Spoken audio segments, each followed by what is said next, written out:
My sister Vanessa truly believed she had orchestrated the perfect Thanksgiving ambush to steal my only inheritance. She thought she was cornering a broke, desperate freelancer who would just fold under family pressure. She had no idea that I had just finalized a $57 million acquisition of my tech company, or that I had spent the last month quietly buying up every single debt her husband owed. My name is Kira. I am 35 years old, and this is the story of how a plate of dry turkey and a mountain of disrespect pushed me to dismantle my toxic family in less than an hour. Before I dive into the details of that explosive night, let me know where you are watching from in the comments below. Please hit the like button and subscribe to the channel if you have ever had to smile through the pain of family members who severely underestimated your worth. Growing up in the affluent suburbs of Atlanta, image was everything to my parents. Our sprawling brick home in Buckhead was designed to impress outsiders. It was a pristine fortress of manicured lawns and towering oak trees. Inside, the emotional climate was always cold, but on holidays my mother Brenda spared no expense to put on a theatrical display of domestic perfection. This Thanksgiving was no different. The massive mahogany dining table was suffocating under the weight of crystal goblets, gold-rimmed porcelain plates, and towering floral centerpieces. The aroma of baked macaroni and cheese, slow-cooked collard greens, and a perfectly glazed turkey filled the room, but the air felt impossibly heavy. There was a thick, unspoken tension vibrating through the dining room. It was the kind of heavy silence that always precedes one of my family-coordinated attacks. I sat quietly at my designated spot near the kitchen door, smoothing the napkin in my lap and controlling my breathing. That was the same seat I had occupied since childhood, safely tucked out of the way so the spotlight could remain firmly on my sister. For the past decade, my family had openly treated me like an embarrassing charity case. While my sister Vanessa was celebrated as the golden child for marrying a flashy investment banker and living in a gated community, I was the resident disappointment. My parents constantly belittled my career loudly, complaining to their country club friends that I was just a struggling web designer who could not get a real corporate job. They had completely convinced themselves that I spent my days building cheap websites in my pajamas, barely scraping together enough money to pay my utility bills. I never corrected them. I learned early on that sharing my ambitions with my family only gave them ammunition to tear me down. So I stayed silent. I kept my head down and worked 100-hour weeks for 8 years, building a highly specialized data analytics firm from scratch. Just 3 days before this Thanksgiving dinner, I had sat in a sleek downtown law office and signed the final paperwork. A global tech conglomerate had acquired my firm for $57 million in cash. I was a multi-millionaire sitting in silence listening to my mother passive-aggressively ask if I needed her to pack up leftovers so I could afford to eat for the rest of the week. The true reason for the heavy tension became clear before my father Warren could even pick up the carving knife. Vanessa sat across from me with her flawless makeup masking a frantic, nervous energy.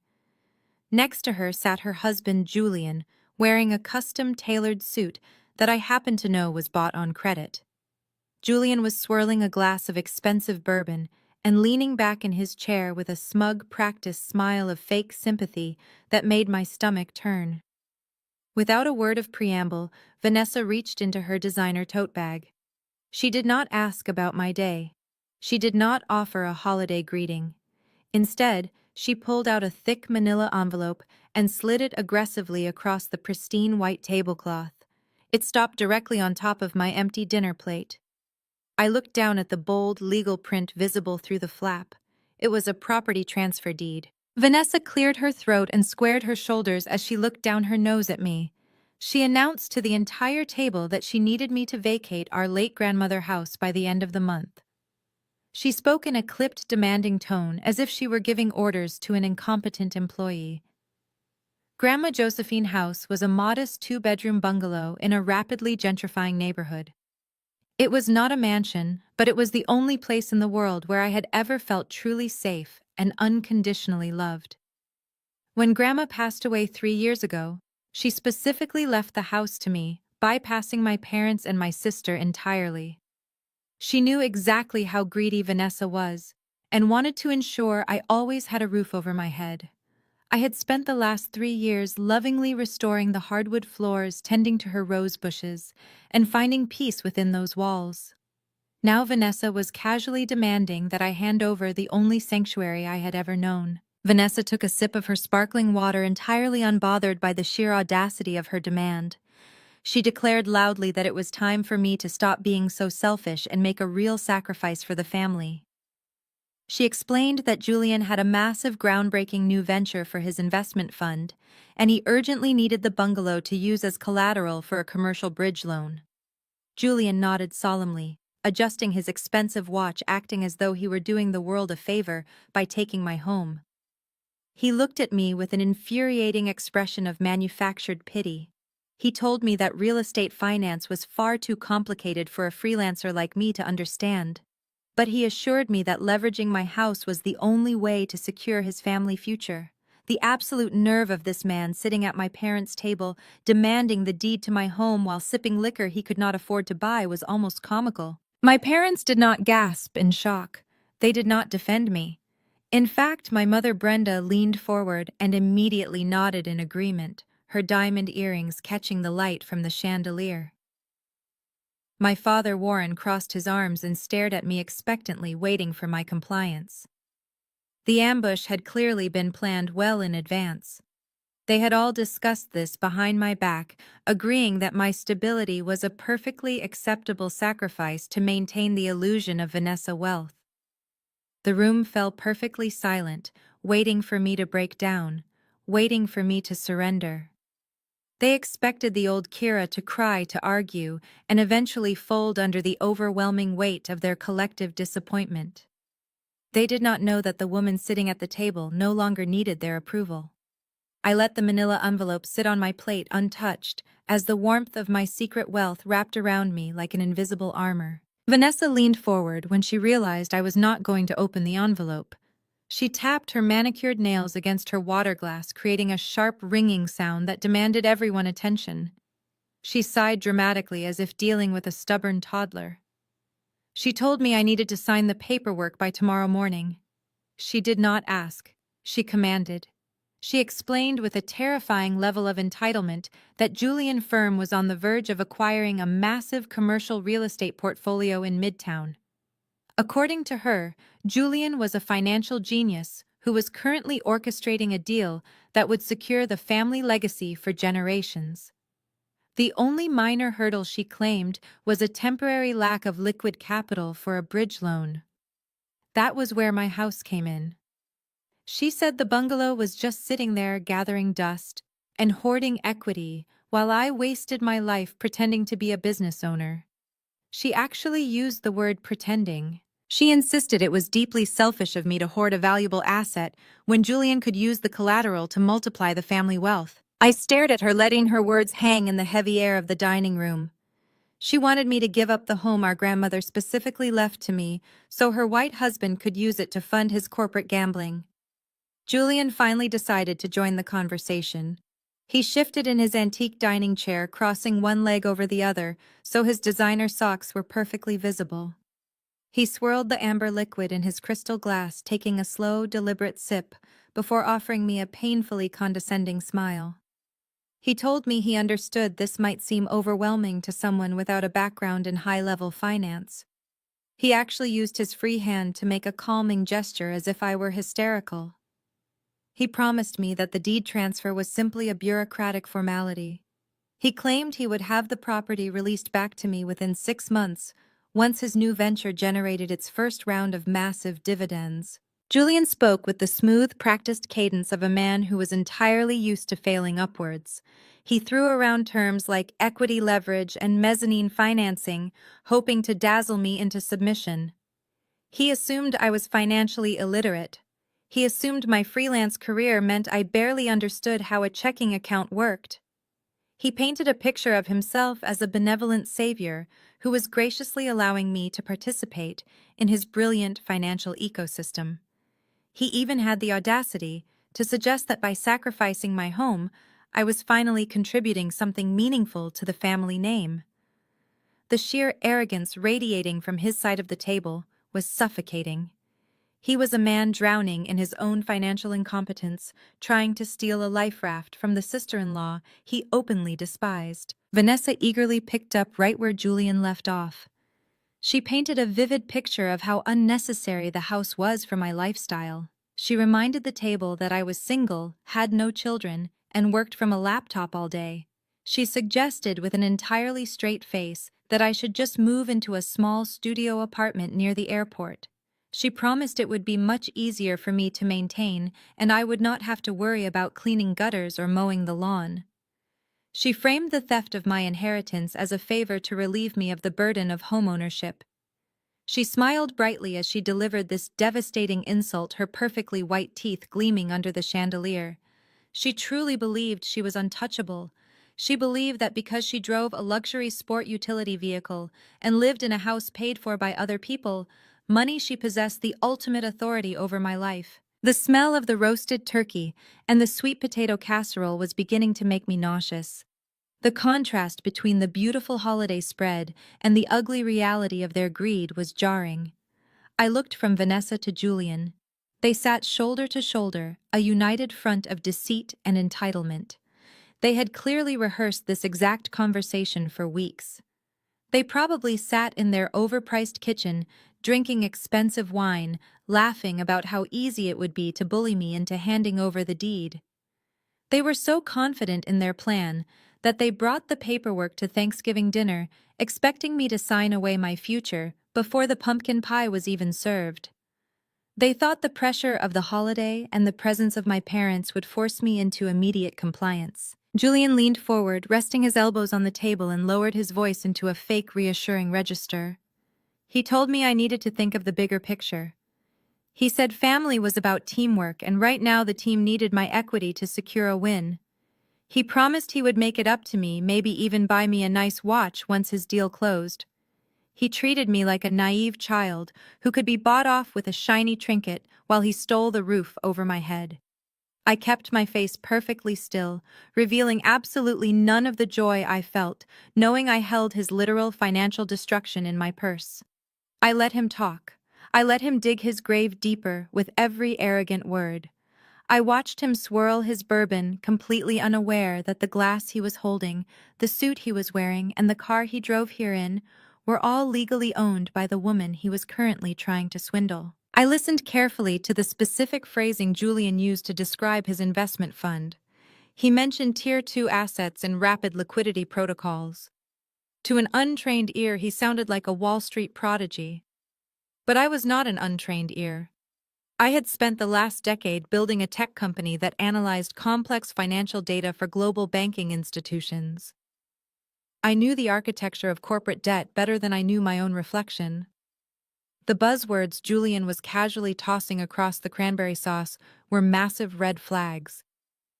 Those specific terms were almost exclusively used by fund managers trying to mask catastrophic losses and failing portfolios.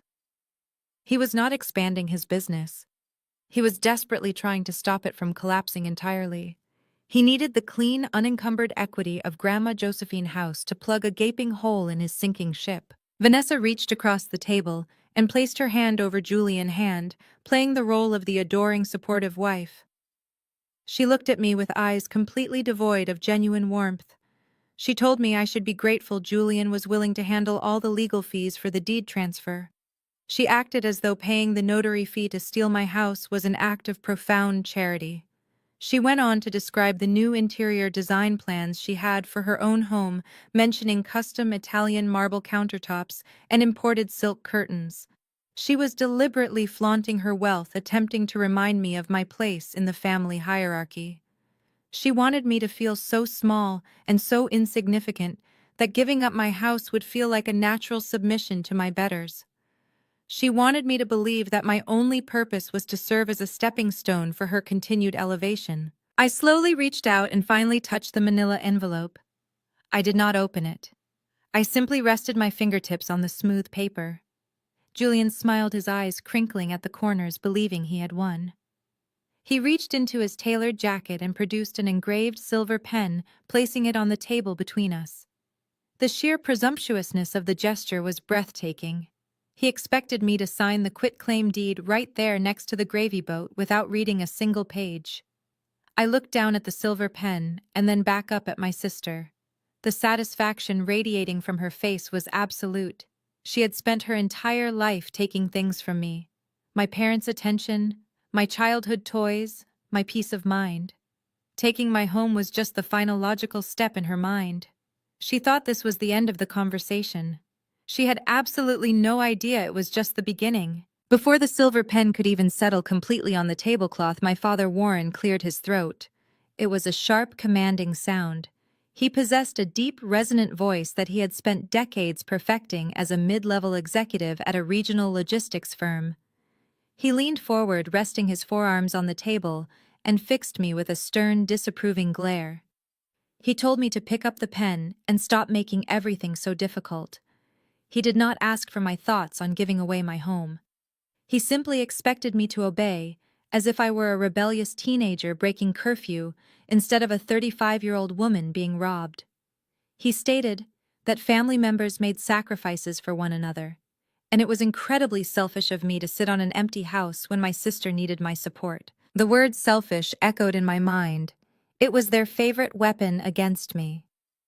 Whenever Vanessa needed something and I hesitated, I was labeled selfish. I looked at my father and remembered the summer I turned 19.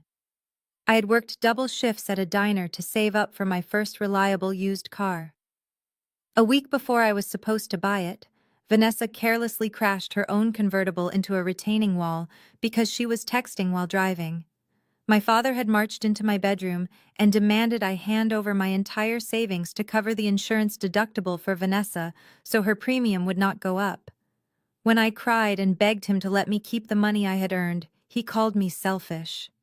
He told me a good sister would never let her sibling suffer financial hardship. The script had not changed in 16 years.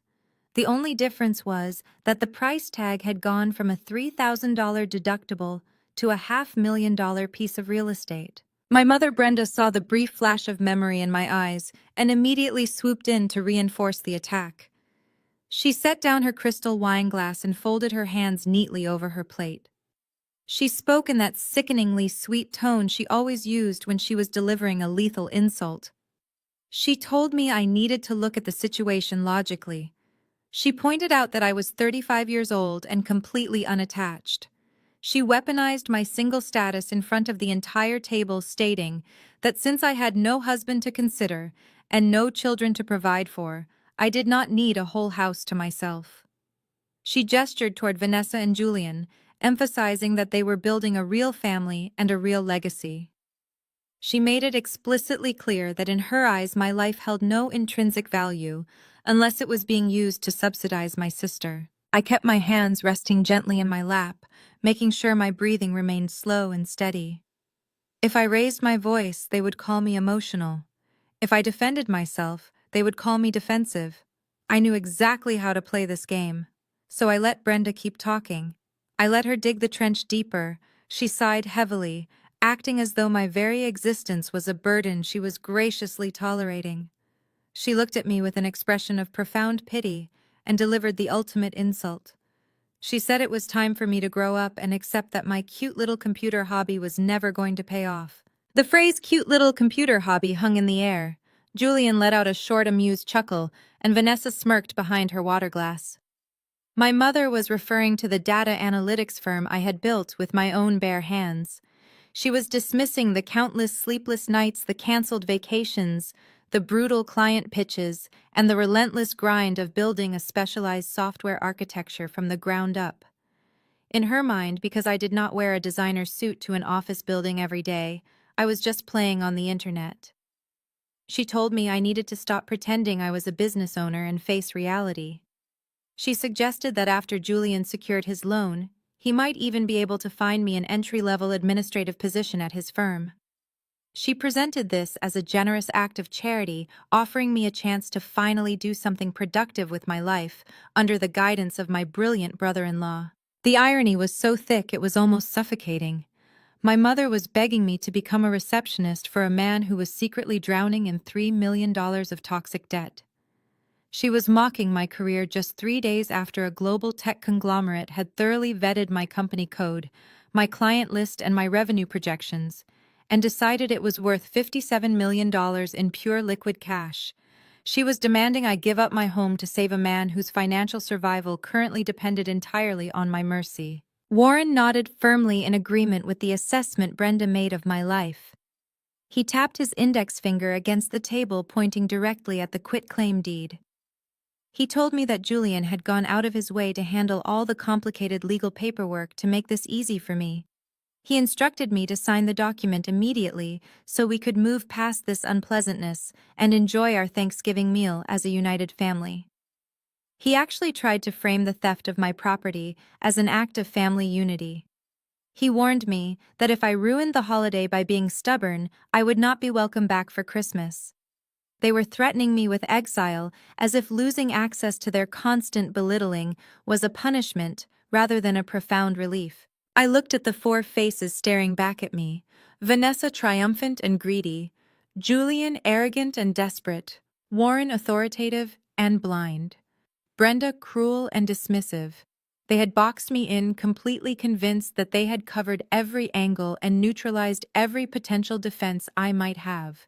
They were so busy looking down on me that they completely failed to notice I had already won the war. I did not reach for the silver pen. I did not cry. I did not apologize.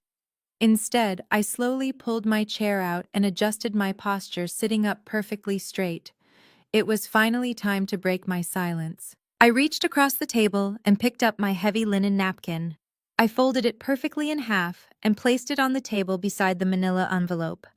I then picked up the crystal water pitcher and poured myself a glass. The sound of the ice clinking against the glass was the only noise in the dining room.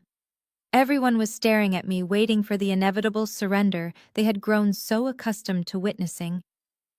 I took a slow, deliberate sip of water, placed the glass down, and looked directly at Vanessa.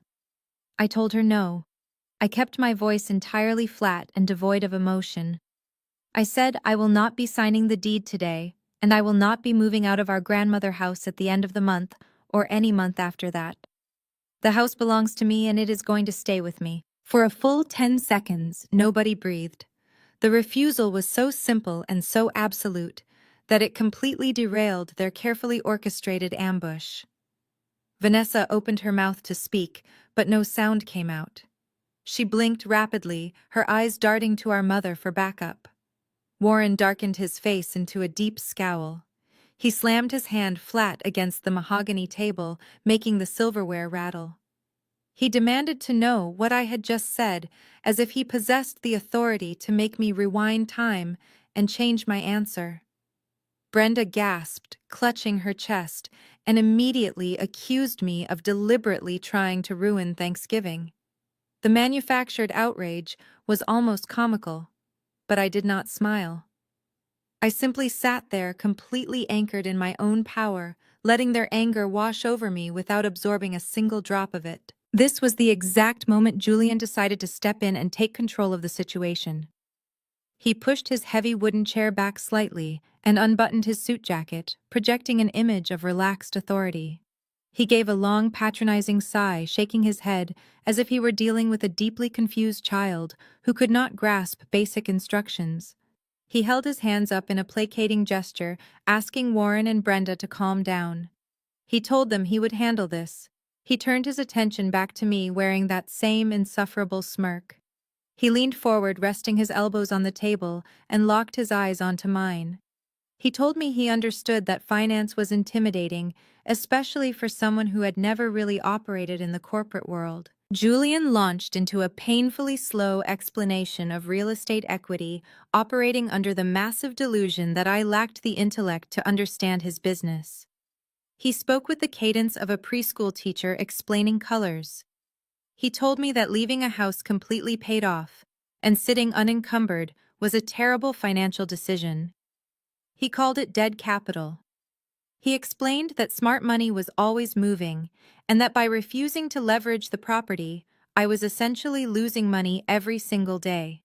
He drew invisible graphs in the air with his silver pen, trying to illustrate how his investment fund would take the stagnant equity from my house and multiply it tenfold through high-yield commercial acquisitions.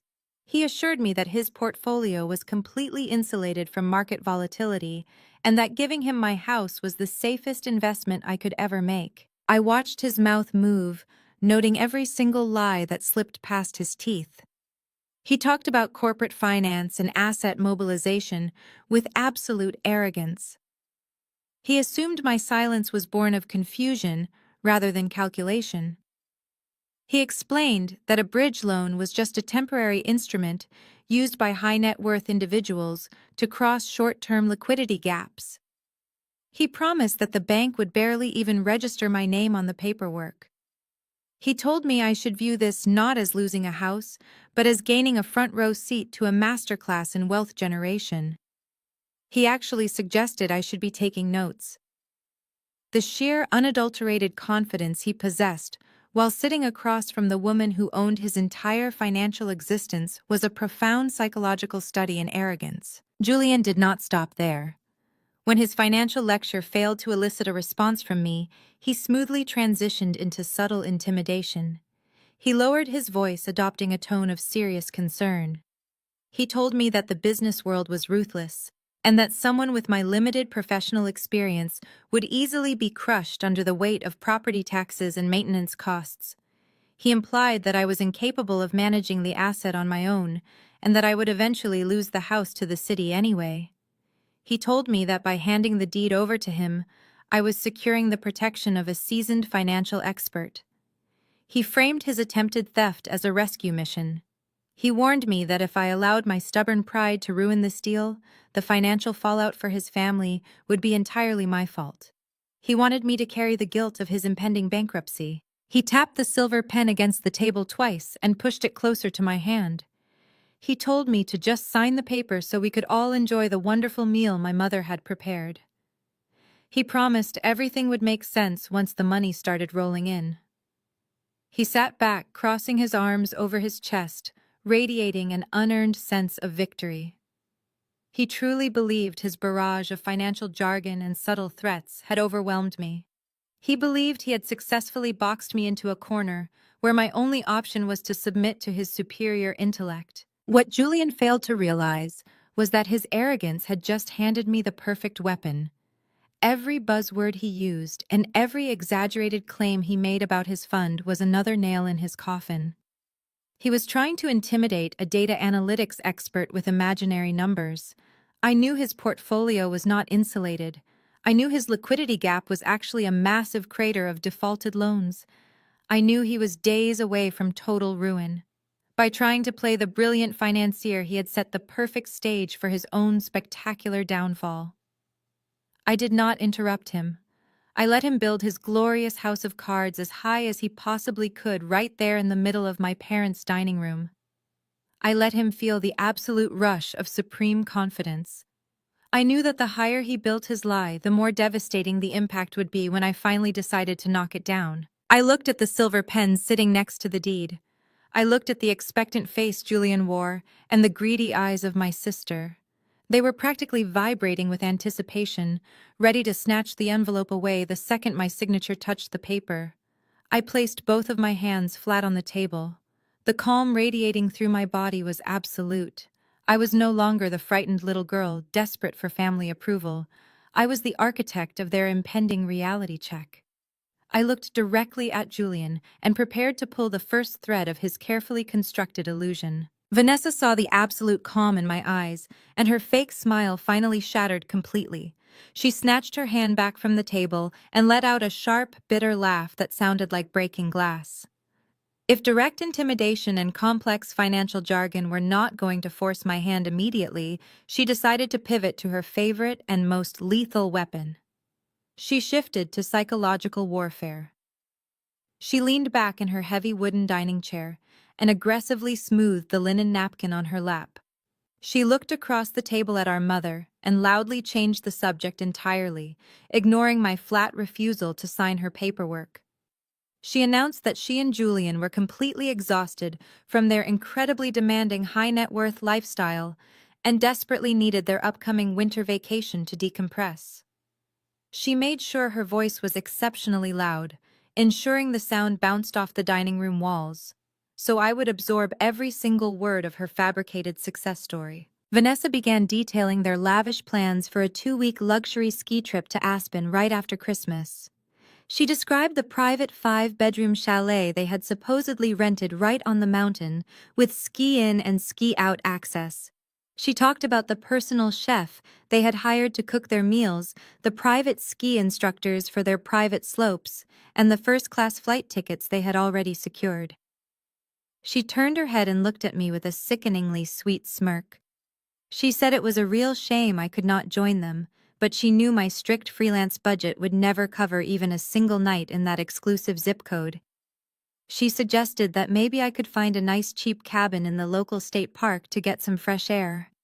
My mother Brenda immediately chimed in, cooing over how wonderful the Aspen trip sounded and how much the golden couple deserved a lavish break after working so hard to build their empire. I sat perfectly still, taking a slow sip of my ice water, and let my mind do exactly what it did best. I analyzed the data. I knew the luxury real estate market in Aspen very intimately, because my data analytics firm had just run a massive predictive pricing model for a global hospitality conglomerate. Booking a premium 5-bedroom chalet right on the mountain for the peak week after Christmas required a confirmed reservation made at least 8 months in advance. It also required a non-refundable cash deposit of roughly $50,000. Yet Vanessa had just loudly claimed that Julian surprised her with the spontaneous booking last Tuesday afternoon. Furthermore, if Julian was currently suffering from a short-term liquidity gap so severe that he needed to steal his sister-in-law house to secure a bridge loan, by Friday morning he absolutely did not have $50,000 in liquid cash sitting around to drop on a vacation last week. The math was screaming at me. It was a complete fabrication designed solely to make me feel small and inferior. Before I could even fully process the absurdity of the ski trip, Live Vanessa moved seamlessly onto her next point of pride. She reached over and affectionately patted Julian on the shoulder, rubbing the expensive fabric of his suit jacket. She proudly announced to the entire table that Julian had just upgraded his daily driver to a brand-new custom-ordered Porsche. She went on to describe the custom-stitched leather interior, the upgraded surround sound system, and the ridiculous monthly lease payment, as if lighting money on fire was a badge of supreme honor. Julian puffed out his chest, looking incredibly pleased with the attention. He humbly bragged that a man in his position needed to project absolute success to his high-net-worth clients.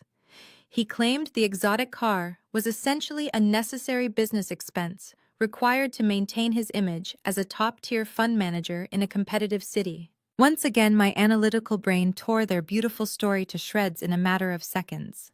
I had spent the last month quietly purchasing the distressed debt portfolios from 3 major commercial lenders in the area.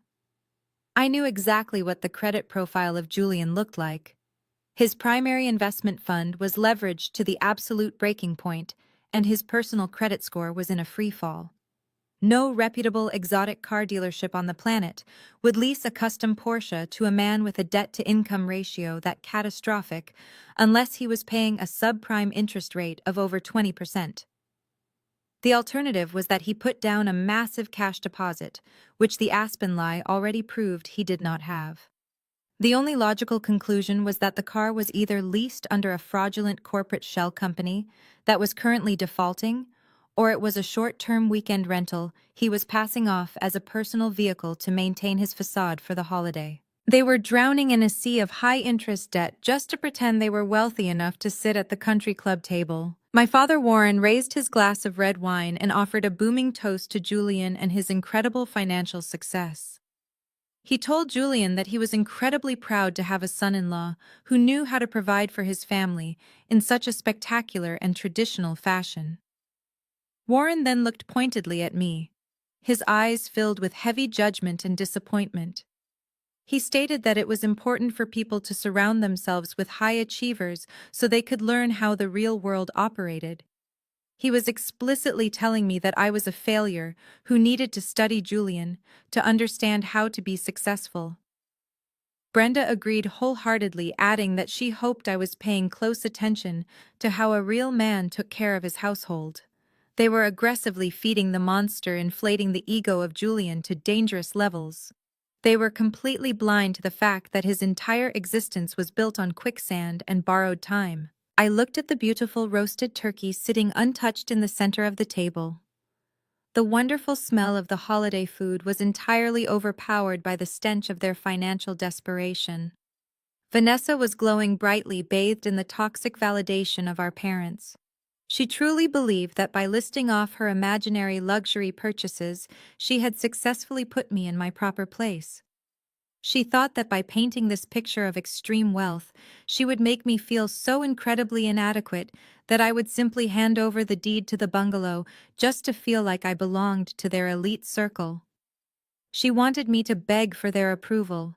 She wanted me to feel the crushing weight of my supposed failure. But sitting there listening to their desperate lies, I did not feel small at all. I felt an overwhelming sense of pity. They were exhausting themselves running on a miserable hamster wheel of fake luxury, terrified that someone would discover the truth. They had absolutely no idea that the quiet woman sitting at the end of their table had already bought the wheel. Julian watched my face carefully as the silence stretched across the dining room. He saw my lack of emotional outburst and entirely misinterpreted it.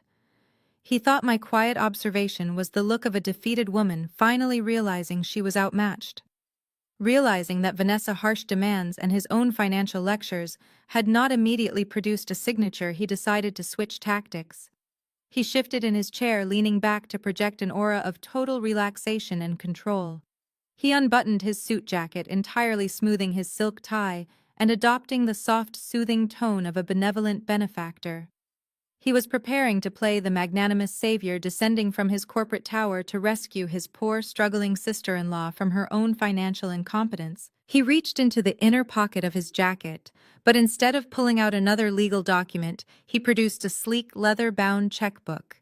He placed it gently on the table right next to the silver pen. He clicked the pen open and looked at me with an expression of profound manufactured sympathy. He told me he understood that moving was a stressful and expensive endeavor, especially for someone operating on a precarious freelance income. He said he did not want to see family struggle, and he certainly did not want me to feel like I was being thrown out onto the street. He spoke slowly, deliberately, making sure my parents heard every single word of his incredible generosity. With grand sweeping strokes of his pen, Julian filled out a check. He tore it from the booklet with a crisp, satisfying sound and slid it across the white tablecloth until it rested right beside the manila envelope. I looked down at the bold handwriting. It was a personal check made out to me for $10,000. Julian smiled, a tight, controlled expression of absolute superiority. He announced that he was giving me this money out of his own pocket to help me get back on my feet. He suggested I use it to secure the first and last month rent on a nice, cozy studio apartment. He even had the audacity to recommend a specific neighborhood on the outskirts of the city, describing it as a vibrant, up-and-coming area perfect for an artistic type like me. He was essentially offering to pay me a tiny fraction of my own home value to banish me to a lower-income zip code so he would never have to look at me again. My mother, Brenda, gasped, pressing her hands to her chest as if she had just witnessed a holy miracle. She looked at Julian with pure adoration and then snapped her eyes toward me, her face hardening into a glare. She demanded that I thank my brother-in-law immediately. She told me $10,000 was more money than I probably made in an entire year, and that Julian was being far too generous to someone acting as ungrateful as I was. My father, Warren, nodded in vigorous agreement. He raised his wine glass slightly toward Julian, calling him a true gentleman and a prime example of what a real provider looked like. Vanessa looked briefly annoyed that Julian was handing me any money at all, but he reached under the table and patted her knee, silently, assuring her it was merely a small, necessary cost of doing business. Once Julian had successfully secured the absolute worship of my parents, his demeanor shifted again. The soft, sympathetic savior vanished, replaced instantly by the hurried corporate executive. He tapped his index finger sharply against the signature line of the quitclaim deed. He told me that while he was happy to provide this financial cushion, the business world waited for no one.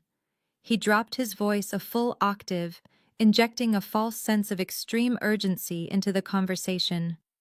He stated that the market was currently experiencing unprecedented volatility, and his institutional partners required immediate, agile capital deployment to secure their positions. He started throwing out heavy corporate buzzwords rapid-fire, hoping to confuse and overwhelm me. He talked about synergistic asset allocation, mezzanine financing tranches, and critical path funding timelines. He insisted that his banking syndicate required the collateral finalized and filed by Friday morning at the absolute latest. He warned me that if I did not sign the deed right now, the entire Tier 1 acquisition would fall through. He claimed hundreds of millions of dollars were hanging in the balance, and the livelihoods of his elite team depended entirely on my cooperation tonight.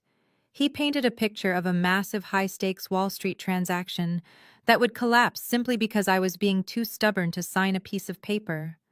The sheer theatricality of his performance was almost impressive. He was sweating slightly under the collar of his expensive shirt, his eyes locked onto the deed with a desperate, hungry intensity. I sat perfectly still, listening to the frantic undercurrent vibrating beneath his polished vocabulary. Agile capital deployment was just Julian speak for, "I need cash right now to stop the bleeding." I knew exactly why he was setting a strict Friday morning deadline, and it had absolutely nothing to do with a massive new acquisition. Friday was not the start of a lucrative deal. Friday was the end of the 30-day cure period for his largest defaulted commercial loan. If Julian did not provide the bank with a massive injection of unencumbered collateral by the close of business on Friday, the receivership process would officially begin. His firm would be seized, his assets would be liquidated, and his fraudulent empire would be exposed to the public. He was not trying to build a legacy. He was trying to buy himself one more month of oxygen. And the most pathetic part of his entire performance was the piece of paper sitting on my plate. The $10,000 check was the ultimate insult.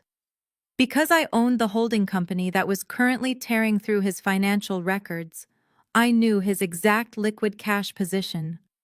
I knew for an absolute fact that his primary checking account had been completely frozen. The check he had just written with such a grand display of charity was entirely worthless. It was literally made of rubber. He was committing check fraud right in front of my parents in a desperate bid to steal my real estate. His strategy was painfully obvious. He wanted to intimidate me into signing the deed tonight. He would then rush to the bank tomorrow morning, use the clean equity of my grandmother's house to secure a desperately needed line of credit, and use those newly borrowed funds to cover the $10,000 check by the time I actually tried to deposit it next week. It was a pathetic, frantic shell game run by a man who was out of time and out of options. He stared at me, waiting for me to pick up the pen and fall into his trap. He believed his barrage of corporate jargon and fake generosity had completely neutralized me. I looked down at the worthless check, then up at his desperate, sweating face. I finally let a small, genuine smile touch the corners of my mouth. I was done letting him speak. I reached out with my index finger and pressed it firmly against the center of the $10,000 check Julian had just slid across the table. I did not break eye contact with him as I slowly, deliberately pushed the piece of paper back toward his crystal glass of bourbon. The confident, practiced smile on his face faltered for a fraction of a second. He was expecting me to snatch the check up with desperate gratitude, or perhaps throw it back in a fit of emotional rage. He was entirely unprepared for the absolute icy calm radiating from my side of the table. I folded my hands together, resting them lightly on the mahogany wood. I took a slow breath, letting the silence stretch just long enough to make the room feel incredibly uncomfortable. Then I asked him my first question. I asked him how exactly he was planning to leverage a residential property deed to collateralize a Tier 2 commercial debt obligation when his primary fund was currently operating with a negative liquidity ratio. The words left my mouth with perfect articulation and absolute precision. The effect was instantaneous and spectacular. The smug, arrogant smirk did not just fade from his face, it violently vanished as if he had been struck by physical lightning. His hand, which had been casually resting on the stem of his glass, completely froze. The ice cubes in his bourbon stopped clinking. The entire dining room went perfectly quiet. Even the ambient noise from the kitchen seemed to evaporate.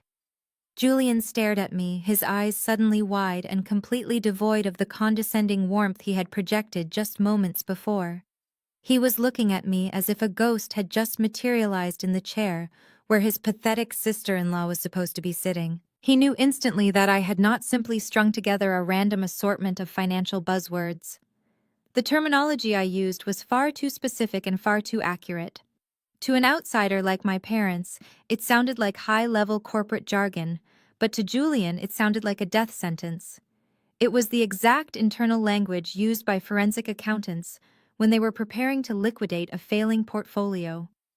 The sudden terrifying realization that I understood the intricate architecture of his industry washed over him in a visible wave. I watched the blood drain out of his face, leaving his skin a pale, sickly color. A single bead of sweat formed at his temple, catching the light from the chandelier overhead. Vanessa was entirely oblivious to the monumental shift in power that had just occurred right next to her. She let out a loud, irritated sigh and rolled her eyes. She waved her hand dismissively at me, telling Julian not to listen to my ridiculous babbling. She turned to our father and complained that I was just making up big words to try and sound smart because I was embarrassed about needing money. She expected Julian to immediately agree with her, to laugh at my supposed ignorance, and to put me back in my place. She looked at her husband, waiting for the witty, crushing comeback that would humiliate me in front of our parents. But Julian could not speak. He opened his mouth, but no sound came out. His jaw worked silently for a moment, before he finally managed to swallow hard. He tried to force a chuckle, but it sounded hollow and breathless, like a man grasping for air in a vacuum. He shifted uncomfortably in his antique chair, the luxurious fabric of his suit suddenly looking heavy and suffocating. He stammered out a weak sentence, asking me where I had heard those specific terms. He attempted to inject a note of patronizing amusement back into his voice, claiming that I must have read an article online and completely misunderstood how high-level hedge funds operated. He was desperately, frantically trying to rebuild the facade, but his hands were trembling slightly against the white tablecloth. I did not let him breathe. I leaned forward slightly, closing the psychological distance between us. I kept my voice perfectly even, completely devoid of the hysteria they always expected from me. I told him I did not read an article. I told him I was simply curious about the margin calls his primary lender had issued last Tuesday afternoon. I asked him specifically how he intended to clear the covenants on his mezzanine debt when over 80% of his portfolio was currently tied up in dead commercial real estate that was failing to generate even basic operational revenue. The silence that followed was heavy enough to crush bone. Warren and Brenda were completely lost. They looked back and forth between me and Julian, their expressions caught somewhere between confusion and deep concern. They did not understand the financial specifics I was laying out, but they absolutely understood body language. They could see the undeniable terror radiating from their golden son-in-law. Warren cleared his throat, an uncertain sound that lacked his usual booming authority. He looked at Julian and asked him what I was talking about. Warren told Julian to just explain the situation and clear up my obvious confusion. He was throwing Julian a lifeline, begging him to reassert his dominance over the table. Julian stared back at my father, his eyes darting frantically around the room like a trapped animal looking for an exit. He could not explain it away. He could not tell them I was confused because every single word I had just spoken was the absolute, devastating truth. The massive commercial real estate portfolio he had bragged about acquiring was actually a toxic sinking ship that was dragging his entire firm into bankruptcy. He had gambled his clients' money on high-risk properties, and the market had completely wiped him out. He was currently hiding from his creditors, dodging phone calls from furious investors, and frantically trying to steal my house just to keep the lights on in his office for one more week. He looked back at me, his chest rising and falling with rapid, shallow breaths. The realization that I knew his deepest, darkest secrets was completely paralyzing him. He demanded to know who I had been talking to. His voice was no longer smooth and controlled. It was a harsh, desperate whisper. He accused me of illegally accessing his private corporate servers. He accused me of hiring private investigators to spy on his firm. He was desperately searching for any logical explanation that would allow him to maintain his victimhood. He wanted to believe I had cheated to get this information because the alternative, that I was simply smarter, more capable, and vastly more powerful than he ever imagined, was too terrifying for his fragile ego to accept. I sat back in my chair enjoying the spectacular view of his crumbling empire. I did not raise my voice. I did not need to. The truth was doing all the heavy lifting for me. I told him I did not need to spy on his office, and I certainly did not need to hack his servers. I told him that when a man is $3 million in the red, his financial data tends to become a matter of public record for anyone who knows exactly where to look.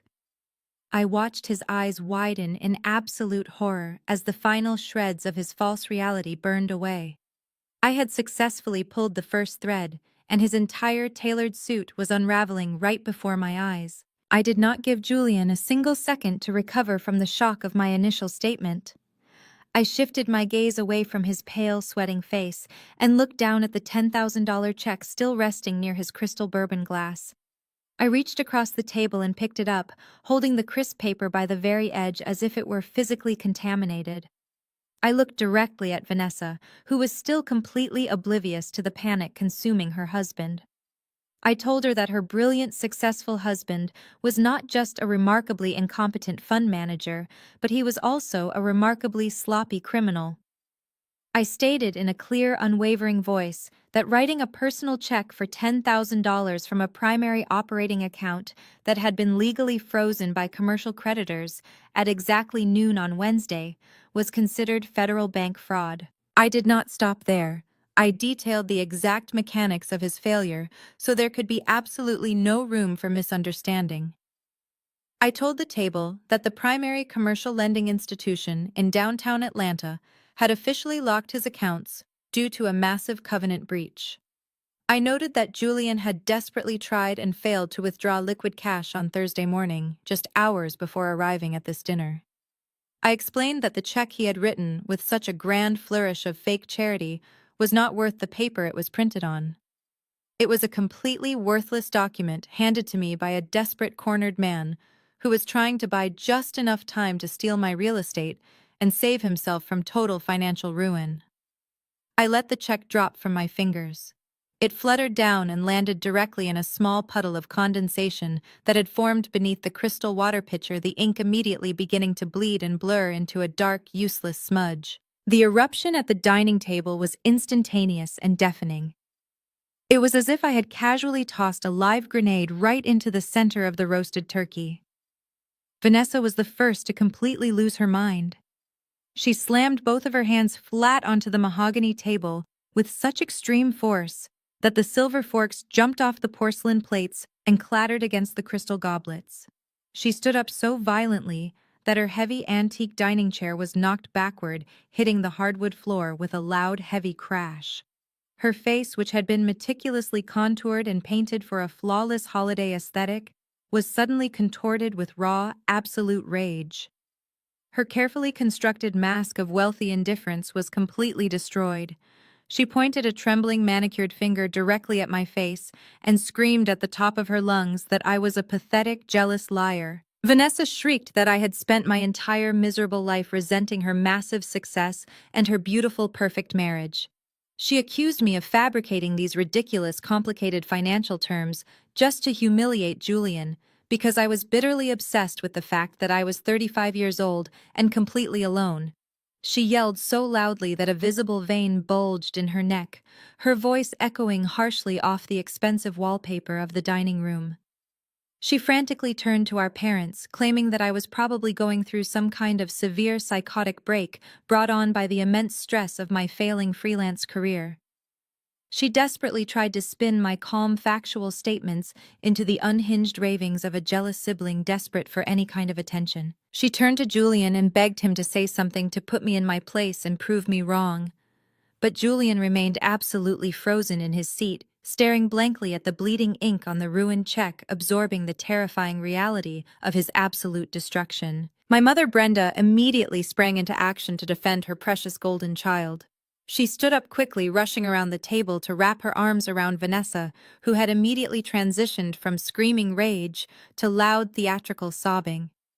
Brenda glared at me over the shoulder of my sister, with a level of pure, unadulterated hatred I had never witnessed from her before. She demanded that I stop this ridiculous, deeply offensive charade right this instant. She ordered me to look directly at my brother-in-law and apologize for disrespecting him in her home on Thanksgiving. She yelled that I was an ungrateful, spiteful daughter who had intentionally planned this vicious, unprovoked attack to completely ruin the only holiday where the family could be happy and united. She actually went so far as to claim that my toxic, jealous behavior was the exact reason why I had never found a husband, stating as a matter of absolute fact that no man would ever want to build a life with a woman so full of baseless venom and bitterness. My father Warren stood up next, towering over his end of the long table to assert his ultimate authority. His face was flushed a dark, dangerous red with anger. He pointed his thick index finger at me, his booming executive voice rattling the delicate glassware. He told me that I had officially crossed a line tonight, that I could never hope to uncross. He warned me using a tone of heavy intimidation that accusing a respected finance professional of bank fraud was a serious case of slander, and that Julian would be well within his legal rights to sue me for every single penny I owned. Warren demanded that I pick up the silver pen and sign the quitclaim deed right now as a formal binding apology for the insane criminal accusations I had just thrown across his dinner table. He told me that if I did not sign the paper, hand over the house, and apologize to Julian immediately, I would be permanently disowned, completely cut off from the family, and never allowed to set foot inside his house again. They were all screaming at me simultaneously, creating a chaotic cacophony of threats, insults, and desperate, pathetic denials. They were fighting tooth and nail to protect a fragile illusion that had already shattered into a million unrecoverable pieces. They completely refused to look at the terrified, guilty silence of Julian. They refused to ask themselves why the brilliant, successful fund manager was not defending his own honor or threatening to call his lawyers. Instead, they focused all their blinding rage and fear entirely on the messenger. I sat perfectly still in the very center of their raging storm, listening to their voices crack and break under the crushing weight of their own panic. I did not raise my voice to shout over them. I did not shed a single tear. I did not feel any need whatsoever to defend myself against their frantic, baseless insults. I simply waited. I watched my family tear themselves apart to defend a man who was stealing from them. I knew their screams were just the dying gasps of the false hierarchy they had used to control me my entire life. They were demanding an apology for exposing a massive fraud.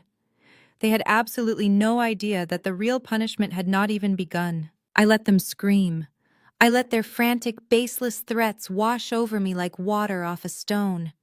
My father Warren was still standing at the head of the table, his chest heaving with manufactured outrage, demanding I pick up the silver pen and sign my home away. My mother Brenda was clutching Vanessa, who was still putting on a spectacular theatrical display of victimhood, sobbing into her linen napkin. They were a united front of chaos, desperately trying to drown out the devastating truth I had just dropped onto their holiday table. I did not raise my voice to compete with their hysteria.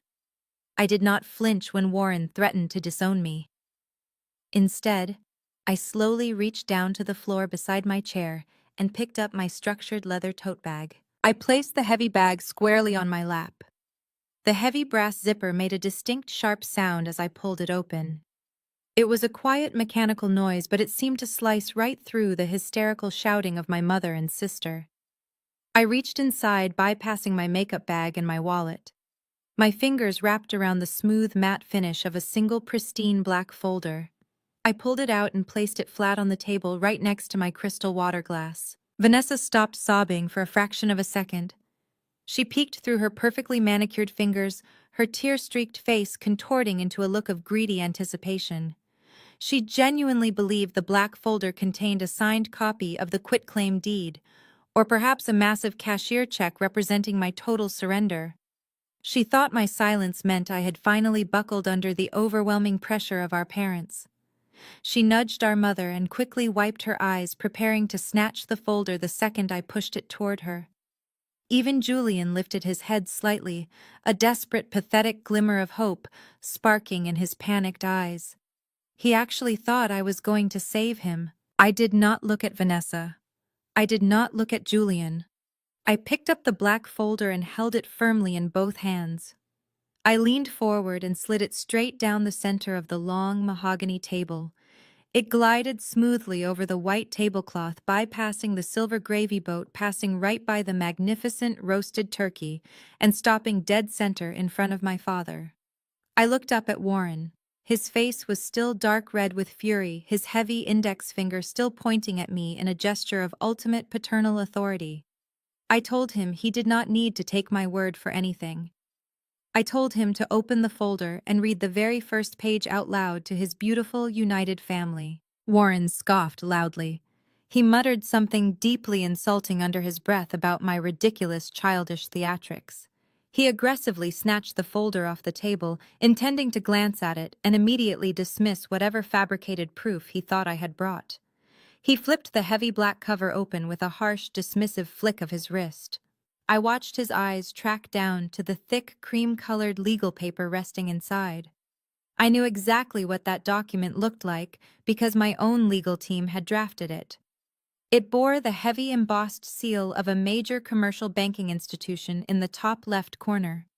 Across the top center, printed in bold, undeniable black ink, were the words, "Formal notice of default and intent to seize assets." I watched the exact moment the brutal reality of the situation crashed into my father.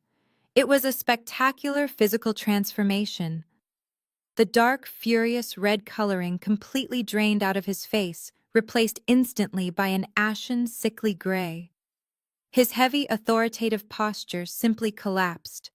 His broad executive shoulders slumped forward, and the hand holding the edge of the stiff black folder began to tremble violently. His eyes, which had just been glaring at me with absolute hatred, widened in sheer unadulterated horror as they scanned the densely typed paragraphs of financial ruin.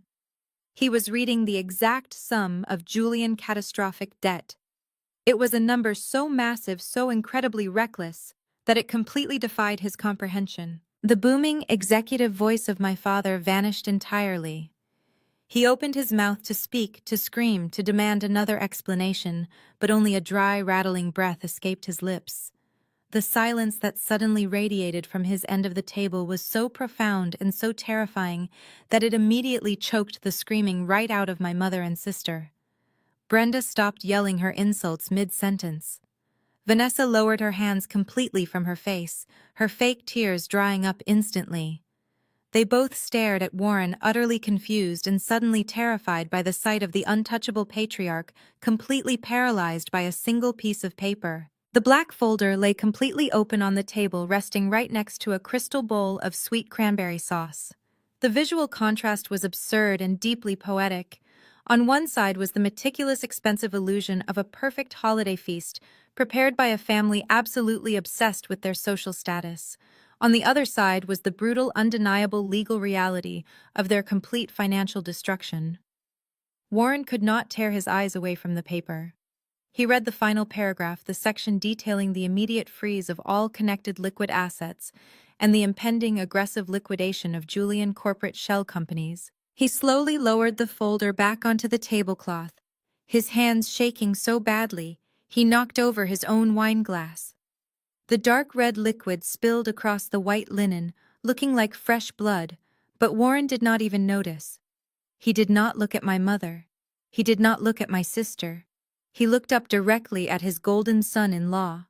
The man he had just toasted as a true gentleman and a brilliant provider was sitting frozen in his chair, sweating through his expensive tailored suit. Julian could not meet my father's eyes.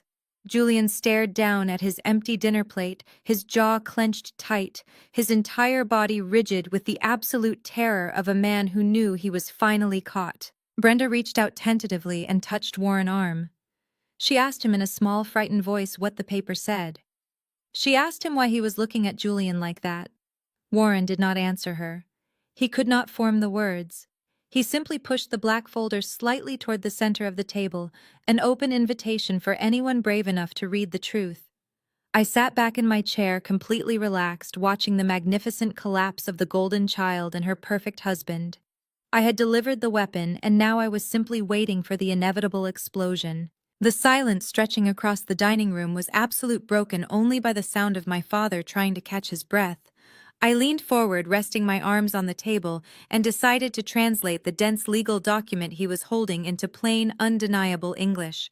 I looked directly at my sister, who was staring at the black folder as if it were a venomous snake ready to strike. I told her that her husband was not a financial genius orchestrating massive corporate acquisitions. I reminded the table of the complicated corporate buzzwords Julian had confidently thrown around just minutes earlier. I explained that when Julian talked about agile capital deployment, he was actually talking about frantically moving cash from one overdrawn account to another to prevent his checks from bouncing.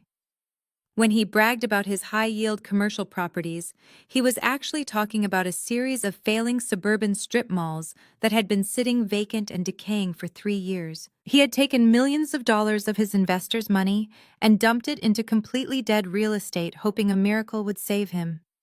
There was no miracle. The market shifted, the property values plummeted, and his entire portfolio collapsed right along with it. I turned my attention back to my father, whose hands were still resting rigidly on the mahogany table.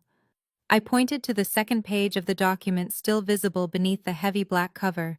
I told him to look at the total liability figure printed in bold ink at the very bottom of the page. $3.2 million. I spoke the number slowly, letting the massive weight of it crush the last remaining hope out of the room. That was the exact amount of money Julian currently owed to a syndicate of incredibly angry commercial lenders. His investment fund was not a thriving corporate empire expanding its reach. It was a hollow, pathetic shell game. He had been borrowing money from one bank to pay the massive interest penalties on a loan from another bank. The massive new venture he had bragged about securing by Friday morning was a complete fabrication. He did not need my house to launch a lucrative new deal. He desperately needed the clean, unencumbered equity of Grandma Josephine House, simply to plug a massive bleeding hole in his sinking ship before the bank formally seized everything he owned. Vanessa let out a sharp, trembling breath, shaking her head in frantic, aggressive denial. She looked at Julian and demanded he tell me I was lying. She yelled that they had plenty of money and practically screamed about the brand new custom Porsche sitting in our parents' driveway right at that very moment. I did not let Julian speak. I answered for him with surgical precision. I told Vanessa that the luxurious exotic car was not a symbol of his massive success, but rather the ultimate proof of his absolute desperation. I explained that the car was leased under the name of one of his failing corporate shell companies, which had defaulted on its payments 2 months ago. The lender had already issued a formal notice of repossession 48 hours prior. I informed my sister in a completely flat, steady voice that if she looked closely out the front window, she might actually see the tow truck circling the neighborhood waiting for the holiday dinner to end. The magnificent ski trip to Aspen, the expensive country club memberships, the imported designer suits. Julian was wearing it was all entirely funded by catastrophic high-interest debt that was actively being called in. I looked at Julian, who was shrinking smaller and smaller into his antique dining chair. His broad, confident shoulders were hunched forward, and his arrogant smirk was permanently erased. He looked like a deflated balloon. I systematically stripped away every single lie he had told since walking through the front door. I told my parents that Julian had absolutely no intention of releasing the house back to me in 6 months because his firm would not even exist in 6 days. If I had picked up that silver pen and signed the quitclaim deed today, the commercial bank would have immediately consumed my property to cover a fraction of his massive corporate debt. I would have been thrown out onto the street with absolutely nothing, losing my only sanctuary, and Julian would have still gone completely bankrupt by the end of the year. He was perfectly willing to destroy my life, strip away my only inheritance, and leave me completely homeless, just to buy himself a few more pathetic weeks of pretending to be a wealthy hedge fund manager in front of his country club friends. My mother Brenda finally found her voice, but it was nothing more than a fragile, terrified whisper that cracked in the quiet room. She looked at Julian, the golden son-in-law she had practically worshipped and aggressively defended for the past 5 years, and asked him if any of what I was saying was true. Julian squeezed his eyes shut and let out a pathetic, whimpering sound. He could not even lift his head to look his mother-in-law in the face.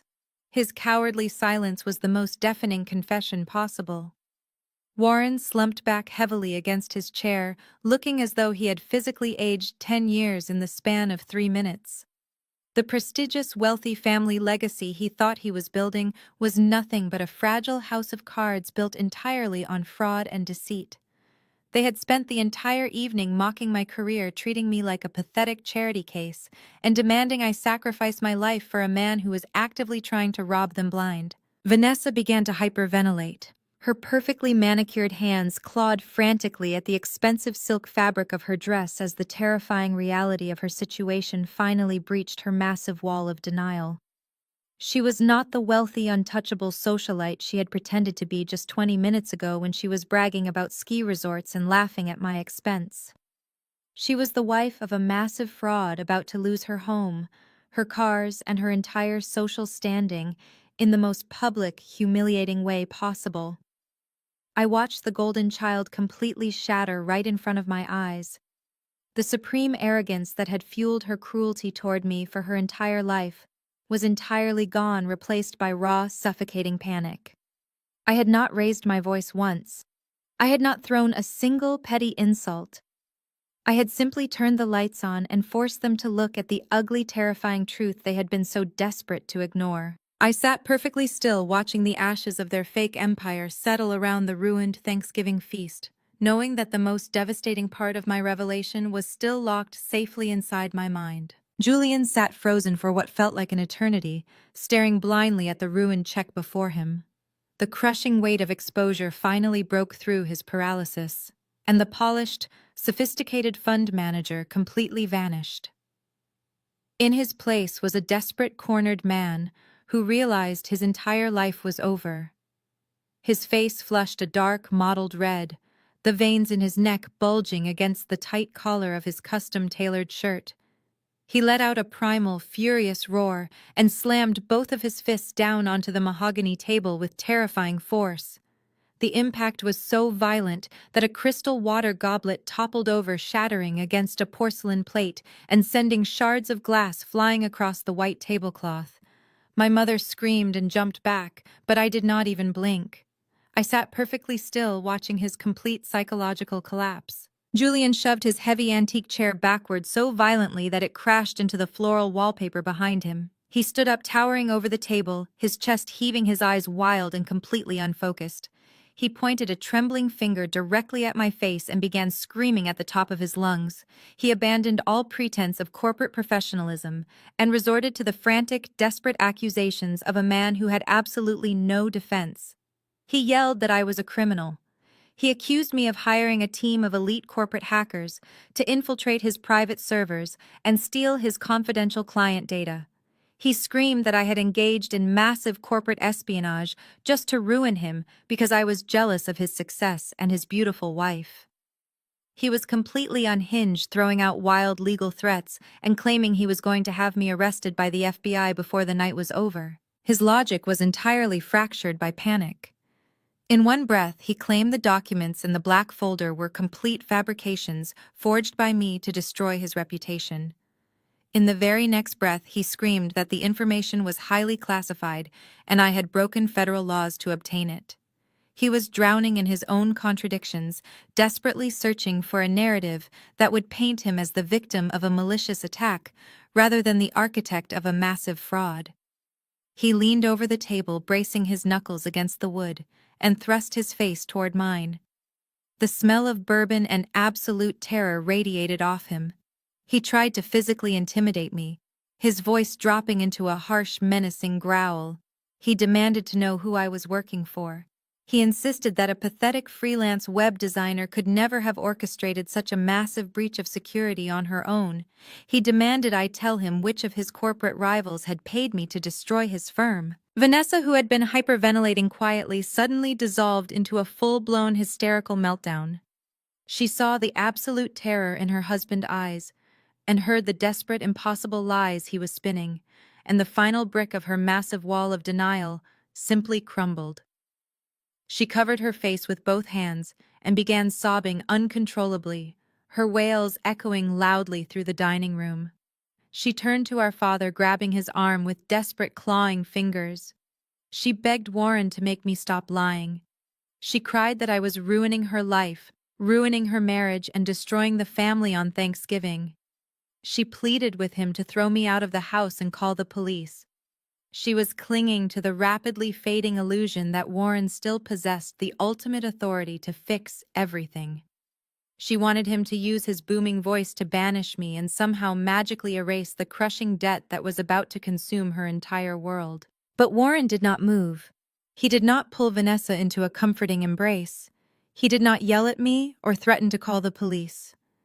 He simply stared at Julian, the man who was currently screaming about hackers and corporate espionage, while standing over a table covered in shattered glass and spilled wine. Warren was a prideful, arrogant man, but he was not stupid. He had spent decades in the corporate world, and he recognized the smell of a guilty man. He looked at the black folder still resting near the cranberry sauce. The heavy embossed seal of the commercial bank was undeniable. The meticulous financial detailing of the default notice could not be forged by a freelance web designer with a grudge. Warren slowly pulled his arm out of Vanessa's desperate grip. The subtle physical rejection sent Vanessa into a renewed fit of sobbing, but Warren ignored her. He looked at Julian, and his silence was louder than any accusation I could have made. Julian saw Warren pull away from Vanessa, and his panic escalated into absolute frenzy. He realized that he was losing his most powerful ally. Without Warren's financial backing and social influence, Julian was completely defenseless against his creditors. He turned his desperate attention away from me and focused entirely on my father. He began pleading with Warren, his voice cracking with desperation. He claimed that the debt was just a temporary misunderstanding, a minor clerical error made by an incompetent junior analyst. He promised he could fix everything by Monday morning if Warren would just write him a bridge loan to cover the immediate margin calls. He was practically begging his father-in-law for millions of dollars right there in the middle of the ruined Thanksgiving feast, completely abandoning the confident, wealthy persona he had worn just 30 minutes ago. Julian was a drowning man, grabbing onto anyone he could reach, trying to pull my parents down into the crushing depths of his financial ruin. He promised Warren massive returns on the loan, offering him equity in the failing strip malls, and swearing on his life that the deal was entirely secure. It was pathetic and nauseating to watch. He was trying to hustle his own father-in-law mere minutes after trying to steal his sister-in-law's house. I watched Julian beg, sweating through his imported silk tie, his eyes wide with a feral, desperate energy. I did not interrupt him. I let him thoroughly disgust my parents. I let him expose the absolute core of his cowardly, greedy nature. He was terrified because he thought I had stolen his information and was going to hand it over to his creditors. He had absolutely no idea that I did not need to hand the information to his creditors because I was the one holding his leash. I watched Julian grovel at the feet of my father. It was a pathetic display of a man entirely stripped of his unearned pride. He was sweating profusely through his expensive silk shirt, completely ignoring the shattered glass and the spilled wine surrounding his plate. He begged for a bridge loan, throwing out desperate promises of high returns and massive equity in properties that were actively rotting from the inside out. My father, Warren, simply stared at him in horrified silence. The booming patriarch who had spent the entire evening demanding my submission was now completely paralyzed by the sheer magnitude of the fraud sitting at his dining table.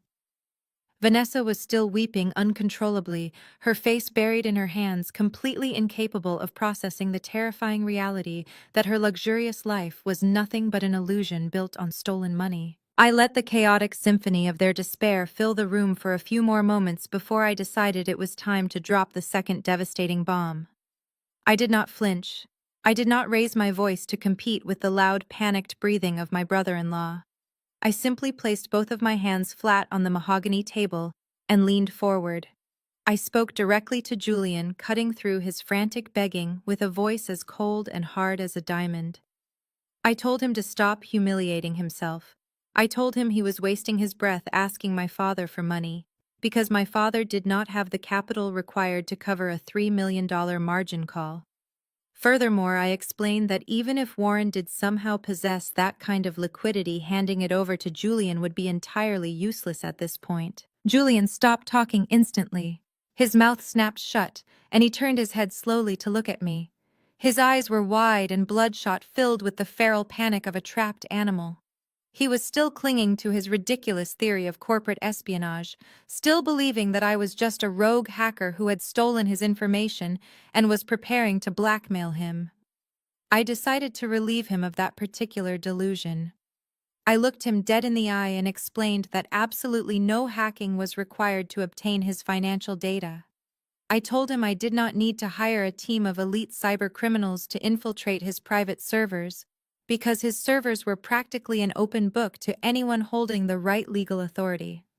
I told him I had completely legal, unfettered access to every single detail of his debt profile, his failing properties, and his frozen bank accounts. Julian shook his head rapidly, refusing to believe me.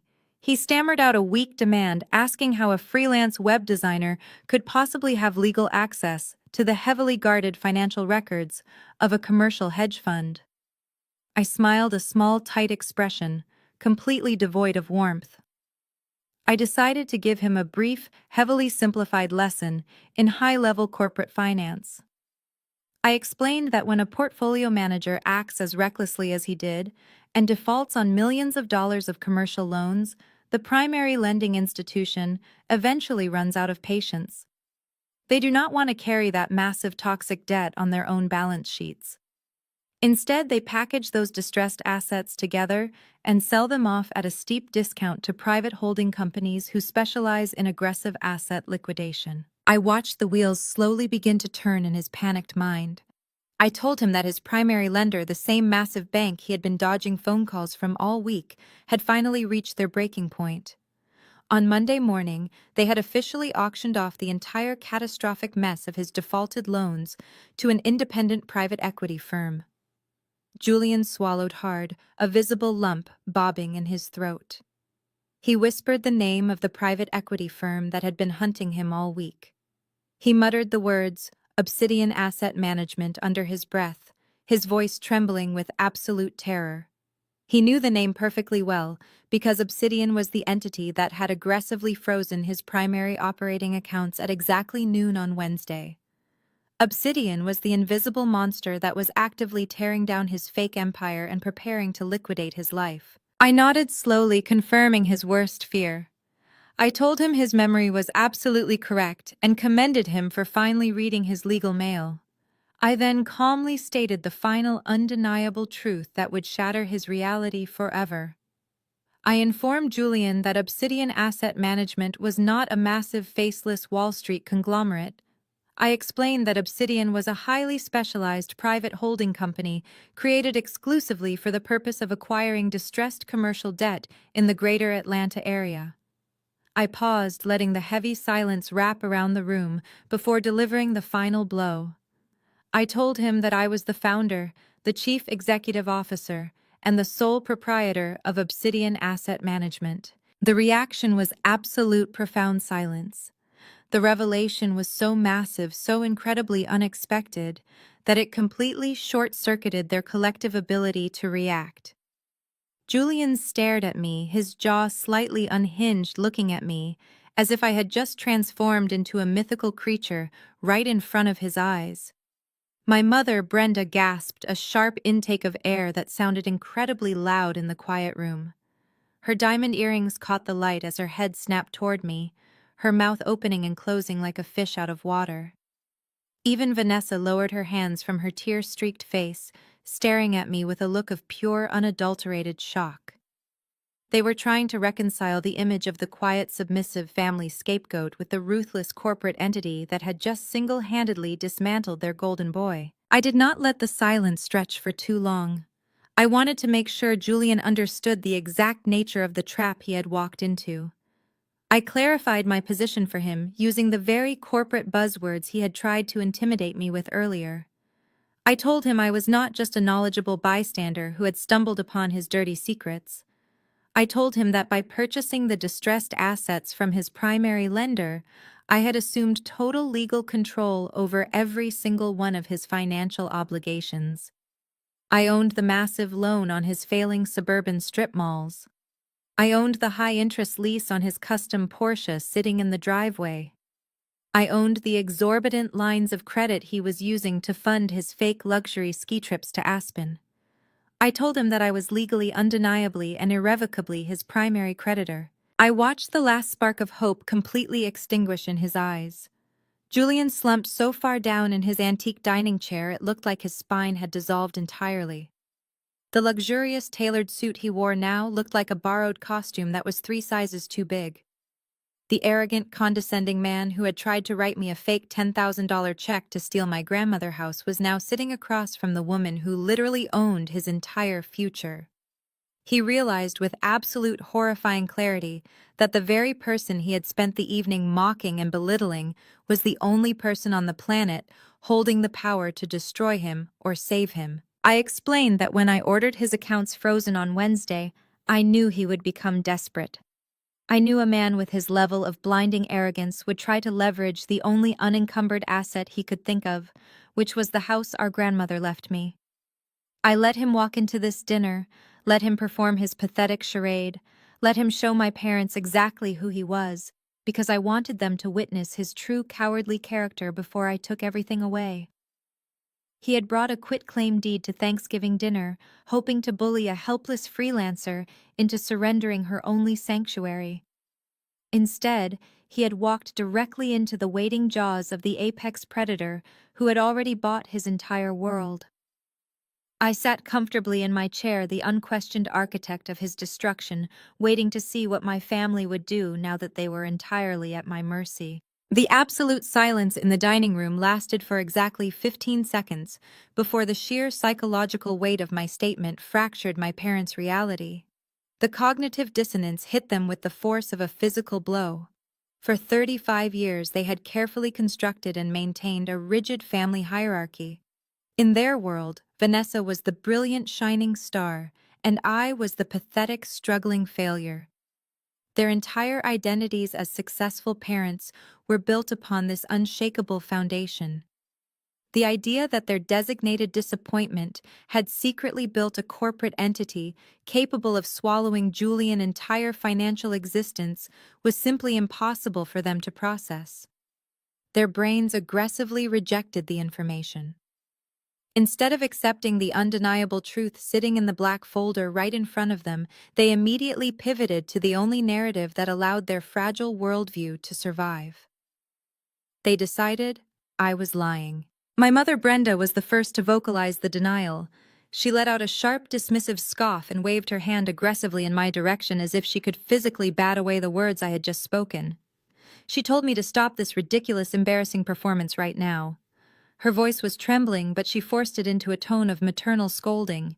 She looked at Warren and then at Vanessa, loudly declaring that there was absolutely no way I owned a private equity firm. She reminded the table that I was just a freelance web designer who built silly little websites from a laptop in my living room. She claimed I did not have a business degree, I did not have any corporate connections, and I certainly did not possess the millions of dollars required to purchase commercial debt portfolios. She looked at me with an expression of pure disgust and accused me of printing fake legal documents off the internet just to play a sick, twisted joke on my sister. Warren immediately latched onto Brenda theory. He desperately needed it to be true. He reached out and grabbed the black folder again, pulling it close to his chest like a shield. He adjusted his glasses and began scrutinizing the thick cream-colored paper with frantic, aggressive energy. He ran his thick thumb over the embossed seal of the commercial bank, desperately searching for any sign of forgery. He leaned forward, his face flushing red once again, and pointed his silver carving fork directly at me. He dropped his voice into a harsh, threatening register. He told me that forging federal banking documents was a serious felony offense. He stated that I had gone way too far this time, and that my jealous obsession with Vanessa had finally crossed the line into criminal insanity. He actually threatened to call his own lawyers on Monday morning to have me investigated for fraud. The sheer absurdity of their logic was breathtaking. My parents were looking at a legally binding notice of default, complete with verified account numbers and authorized corporate signatures. Yet they were actively choosing to believe that I had spent weeks meticulously forging federal banking documents, committing multiple felonies, and risking decades in prison simply to pull a prank at Thanksgiving dinner. They preferred the image of their daughter as a deranged criminal over the reality of their daughter as a highly successful chief executive officer. Their desperate need to keep me at the bottom of the family hierarchy was stronger than their basic common sense. Vanessa heard the confident denial in our parents' voices and immediately grabbed onto it like a drowning woman finding a piece of driftwood. The raw panic that had just consumed her face was quickly replaced by a vicious, venomous hatred. She slammed her hands on the table and leaned toward me, her eyes wide and unhinged. She screamed that I was a complete psychopath. She accused me of spending months orchestrating this elaborate lie just to humiliate her and Julian because I could not stand the fact that they were happy. She yelled that I was a bitter, lonely woman who had to invent a fake company because I had absolutely nothing real in my own miserable life. She turned to Julian, shaking his shoulder violently. She begged him to speak up to tell my parents that Obsidian Asset Management was a fake company and that I was completely out of my mind. But Julian could not provide her with the comfort she was violently demanding. He remained slumped in his chair, staring at the ruined check with hollow, dead eyes. He knew the documents were real. He knew Obsidian was real. He had spent the last 72 hours speaking to their legal representatives, desperately trying to negotiate a settlement. He knew exactly who held his debt, but he simply lacked the courage to tell his wife that her sister was the one holding the axe. His silence infuriated Warren. My father slammed the black folder down onto the mahogany table and demanded Julian explain what was happening. Warren told Julian to look at me and put me in my place. Warren wanted the golden son-in-law to rise up and crush the rebellious daughter with his superior financial intellect. When Julian still refused to speak, Warren turned his full absolute fury back onto me. He decided that if Julian was too shocked by my insane behavior to defend himself, then Warren would step up and protect the family honor. He stood up straight, puffing out his chest to project maximum intimidation. He told me that he was deeply ashamed to call me his daughter. He stated that my behavior tonight was the most disgusting display of jealousy he had ever witnessed in his entire life. He demanded I pack up my things and leave his house immediately. He told me he was giving me exactly 5 minutes to walk out the front door before he physically removed me himself. He warned me that if I did not sign the quitclaim deed on my way out, he would personally ensure I was sued for defamation and forgery. I sat perfectly still, absorbing the full impact of their absolute rejection. Even when presented with undeniable proof of my power, their first instinct was to crush me to protect the fragile egos of the golden couple. They did not care about the truth. They only cared about the narrative. They could not understand how a woman they had spent a decade dismissing as a broke freelancer could suddenly command millions of dollars in liquid capital. They needed to know where the money came from. The holding company revelation was devastating to Julian, but to my parents it was an impossible math equation they refused to solve. I realized that breaking their wall of denial required more than just showing them the debt I owned. I needed to show them the wealth I had built. I needed to provide the final fatal piece of evidence that would completely shatter their reality and leave them with absolutely no room for doubt or denial. I reached my hand back into my leather tote bag. I knew exactly what I had to pull out next. I kept my hand buried inside my leather tote bag, letting my father finish his furious, unhinged rant. I let him threaten me with his lawyers. I let him demand my physical removal from the house. I let Vanessa scream her final venomous insults about my miserable, lonely life. I wanted them to completely exhaust their pathetic arsenal of denial. I wanted them to empty every single cartridge of their manufactured superiority before I delivered the final fatal blow. Once the dining room fell back into a heavy, breathless silence, broken only by the sound of Julian quietly hyperventilating, I pulled my hand out of the bag. I was holding a single piece of heavy, glossy paper. It was not printed on standard home office stationery. It was a high-resolution professional printout directly from the public relations department of a major global financial news network. I placed the document face down on the table right next to the crystal water pitcher. I looked directly at Warren and told him I actually understood his confusion. I kept my voice incredibly calm, projecting the soothing authority of a seasoned executive dealing with an irrational subordinate. I explained that it must be incredibly difficult for a man who had spent his entire life measuring success by the brand of a leased car or the zip code of a mortgaged house to understand invisible digital wealth. I told him I did not need to forge federal bank documents because my capital had been thoroughly audited and verified by the Securities and Exchange Commission just 3 days ago. I reached out and slowly flipped the glossy paper over, pushing it across the white tablecloth until it rested directly on top of the black folder. I announced to the table that this was an embargoed press release. I paused and looked at Vanessa, whose tear-streaked face was twisted in utter bewilderment. I offered a cold, condescending smile and explained the definition of the word embargoed specifically for her benefit. I told her it meant the financial news network had already written and verified the story, but they were legally bound to hold the publication until exactly 8:00 on Monday morning. At that exact moment, the news would hit every major financial wire across the globe. Warren reached out with a trembling hand and picked up the glossy paper. He did not snatch it aggressively this time. He picked it up with a slow, terrifying reverence, as if he were handling a live explosive. As his eyes scanned the bold headline printed at the top of the page, his entire body simply froze. The residual anger that had been keeping him upright completely evaporated, leaving behind a hollow, gaping void of absolute comprehension. I did not wait for him to read it out loud. I narrated the contents of the page for the rest of my family, ensuring every single syllable landed with maximum destructive force. I announced that my data analytics firm, the exact same company my mother had spent a decade mocking as a cute little computer hobby, had just been officially acquired. I stated the name of the acquiring company.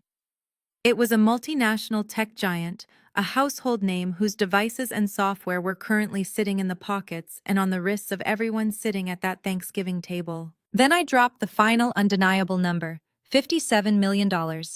I spoke the figure with slow, deliberate articulation. I emphasized that it was an all-cash transaction. There were no complicated stock options, no performance-based earnouts, and no delayed corporate payouts.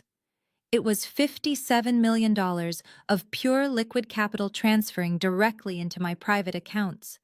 The sheer magnitude of that number hit the dining room like a shockwave. It was a figure so massive, so entirely outside the realm of their suburban country club comprehension, that it completely broke their brains. My mother, Brenda, stopped breathing. She literally choked on the air in her lungs, her hand flying up to cover her mouth as her eyes bulged in absolute shock. The diamond earrings she was wearing, the ones she constantly flaunted as proof of her upper-middle-class status, suddenly looked like cheap plastic toys compared to the immense wealth I had just casually dropped onto her dinner table. Vanessa stared at me as if I had just started speaking a foreign language. Her brain could simply not process a number that massive. $57 million was not just wealth, it was dynasty money. It was the kind of money that bought holding companies and crushed fraudulent hedge fund managers before breakfast. Her entire identity, which was built entirely on being richer and better than me, was instantly vaporized. She was completely insignificant, and she finally knew it. Julian, who was already drowning in his own $3 million grave, slowly lifted his head and looked at me. Out of everyone in the room, he understood the brutal reality of that figure better than anyone. He worked in finance. He knew exactly what an all-cash acquisition of that size meant. He knew that $57 million made me practically untouchable. It made me a literal titan in his pathetic, desperate circles. The realization that he had tried to write a bouncing $10,000 check to a woman worth nearly $60 million physically sickened him. He looked like he was going to vomit right onto his porcelain plate. The supreme arrogance he had walked in with was entirely replaced by a crushing, suffocating terror. Warren dropped the glossy paper back onto the table. It landed perfectly across the notice of default, painting a complete, flawless masterpiece of my total victory. The man who had just threatened to physically throw me out of his house, who had demanded I surrender my home to save his fraudulent son-in-law, was now sitting in the presence of more wealth than his entire lineage had ever generated in a century. He looked at me, and for the very first time in my 35 years of life, I did not see disappointment in his eyes. I did not see paternal frustration or condescending anger. I saw pure, unadulterated fear. He was terrified of me. The daughter he had deemed a worthless embarrassment had secretly conquered the world while he was busy praising a criminal. I leaned back in my chair, completely at peace, feeling lighter than I had ever felt in my entire life. I looked at the four shattered people sitting around the beautiful ruined holiday table. I told them that the $10,000 rubber check Julian had offered me was less than what my firm generated in passive interest in a single afternoon. I looked at Vanessa and told her that her imaginary luxury ski trip to Aspen was nothing but pocket change to me. I had completely shattered the financial ceiling they had used to keep me trapped and subservient. The silence in the dining room was no longer born of shock or denial. It was born of absolute total submission. The undeniable reality of the $57 million washed over them, completely suffocating their delusions and breaking the very foundation of their toxic hierarchy forever. The crushing reality of the $57 million hung in the air for just a few moments before the entire power dynamic of my family completely shattered. I sat perfectly still and watched a psychological transformation so abrupt and so entirely devoid of shame that it actually made my stomach turn. For 35 years, my parents had enforced a brutal, rigid hierarchy where my worth was measured entirely by my lack of material success. I was the cautionary tale. I was the punching bag. But the second they fully comprehended the massive, undeniable wealth sitting across their dining table, their brains simply short-circuited. They instantly rewrote decades of history to align themselves with the new center of power. My father, Warren, was the first to break. The dark, furious red coloring that had painted his face while he threatened to throw me out of the house instantly vanished. He let out a strange, high-pitched, stammering sound that vaguely resembled a chuckle, but carried absolutely no genuine humor. It sounded entirely foreign coming from his chest.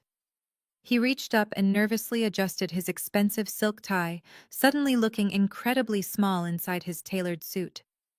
He looked at the printed press release resting on the table, and then looked up at me with a terrifyingly fake smile stretching across his face. He actually clapped his hands together, a single sharp sound that echoed in the quiet room. He leaned forward and called me his brilliant girl. The words slipped out of his mouth with an oily, desperate smoothness. He told me he always knew I had this incredible potential hidden deep inside me. He forced another booming laugh, attempting to project an image of proud paternal warmth. He actually tried to reframe his decades of emotional abuse and his horrific behavior tonight as a masterclass in parenting. He looked around the ruined Thanksgiving table and declared that his harshness was simply a test of my corporate fortitude. He told the room that a true chief executive officer needed to learn how to stand her ground against aggressive negotiations. He acted as though demanding I surrender my only home to a fraudulent hedge fund manager was just a sophisticated role-play exercise designed to sharpen my business instincts. The absolute delusion required to spin his cruelty into a badge of fatherly pride was staggering. Before the echo of Warren's forced laughter could even fade, my mother Brenda launched into an even more sickening display of sycophancy. She completely abandoned her role as the fierce protector of the golden child. She did not even glance down at Vanessa, who was still sitting right next to her, quietly sobbing into her hands, with her entire life falling apart. Brenda leaned entirely across the mahogany table, completely ignoring the shattered crystal water goblet and the dark red wine aggressively soaking into her pristine white linen tablecloth. She extended both of her hands toward me, her diamond bracelets clinking together. Her eyes were wide open, completely stripped of the disdain she had weaponized against me for my entire life. Instead, her eyes were filled with a frantic, terrifying mixture of absolute awe and cold, rapid calculation. She wanted to touch me. She was desperately reaching across the ruins of her perfect holiday dinner to physically connect herself to the $57 million. I watched her perfectly manicured fingers inch closer to my plate, remembering how that exact same hand had dismissively waved me away, just 20 minutes ago, when she mocked my career as a cute little computer hobby. Now her voice dripped with a sickeningly sweet artificial honey. She practically cooed at me, telling me how incredibly proud she was of my massive accomplishment. She claimed with breathtaking ease that she had always bragged about my tech company to her friends at the country club. She lied straight to my face, stating she had always known I was just a brilliant late bloomer taking my time to build an empire. Brenda actually tried to claim credit for my success. She looked at me with manufactured tears welling in her eyes and told me that her tough love was the exact reason I was sitting here a multimillionaire today. She claimed she had only ever pushed me away because she wanted to forge me into a strong, independent woman. She suddenly started showering me with aggressive, unearned compliments. She looked at the simple dark dress I was wearing and suddenly called it incredibly elegant and sophisticated. She complimented my posture. She complimented my intelligence. She was violently throwing the maternal validation I had spent my entire childhood desperately begging for right into my face. But it meant absolutely nothing to me now. It did not smell like love. It smelled like pure, unadulterated greed. The most disturbing part of the entire spectacle was the immediate absolute betrayal of Vanessa. As Warren and Brenda fell all over themselves attempting to worship at my altar, they completely discarded their golden child. Vanessa slowly lowered her hands from her face, her expensive makeup completely ruined by her tears. She sat frozen in her antique chair, watching her parents, the two people who had spent 3 decades placing her on an untouchable pedestal, instantly kick her into the dirt, the second a larger checkbook entered the room. For the very first time in her 33 years of life, Vanessa was completely invisible in her own family. Her parents did not care that her husband was a fraud or that she was about to lose her home. They only cared about securing their position next to the newly crowned billionaire in the room. I did not move my hands from my lap. I did not lean forward to meet my mother halfway. I let her hands hover awkwardly over the spilled wine until she finally realized I was not going to accept her touch. She slowly pulled her arms back, a brief flash of panic crossing her face before she forced her fake smile back into place. I looked at them with the cold, clinical detachment of a scientist observing a highly predictable and deeply pathetic experiment. Their sudden, overwhelming affection was the greatest insult of the entire evening. It proved beyond a shadow of a doubt that they had never disliked my personality, my choices, or my character. They only disliked my perceived lack of capital. They did not see Kira, their daughter, sitting at the table. They saw a limitless bank account. They saw a golden ticket to maintain their luxurious lifestyle without ever having to worry about the consequences of their actions. Warren cleared his throat again, adopting a tone of friendly business camaraderie. He completely ignored the terrified, hyperventilating man sitting to his right and focused entirely on my wealth. He started talking about the complexities of wealth management. He told me that $57 million was an overwhelming amount of capital for a young single woman to manage all by herself. He puffed out his chest and generously offered his services as an experienced corporate executive to help me navigate my new portfolio and protect my assets from greedy outsiders. He was already trying to position himself as the gatekeeper to my money, attempting to re-establish his control under the guise of paternal protection. The sheer lack of shame was a magnificent, horrifying spectacle. The family hierarchy had not just shifted, it had completely inverted, and they were violently scrambling to secure their spots at the bottom of my throne. Warren continued to enthusiastically detail his qualifications as a wealth manager, practically leaning over his empty dinner plate in his eagerness. He completely dismissed the fact that he had just spent the last hour treating me like a naive child. Now he spoke to me as a peer, a fellow corporate titan, who desperately needed his seasoned guidance to navigate the treacherous waters of high finance. He told me that with his connections and my capital, we could build a massive family trust that would secure our legacy for generations. He was completely blinded by the dollar signs, practically salivating over the thought of controlling my newly acquired wealth. He truly believed his sudden praise would immediately erase 35 years of neglect. As Warren rambled on about investment strategies and tax shelters, a sudden shift occurred across the table. Vanessa stopped crying. The loud theatrical sobbing that had filled the room just minutes before abruptly ceased. She lowered her hands from her ruined face, revealing eyes that were no longer filled with panic, but with a sharp, desperate calculation. She looked at the printed press release resting on the table, and then looked at Julian. The cogs in her mind were visibly turning, rapidly processing the implications of the $57 million. She realized that the solution to her impending homelessness was sitting right across from her. The sister she had spent her entire life tormenting was now the only person capable of saving her perfect life. Vanessa took a deep, shuddering breath and sat up straight, smoothing the wrinkled silk of her expensive dress.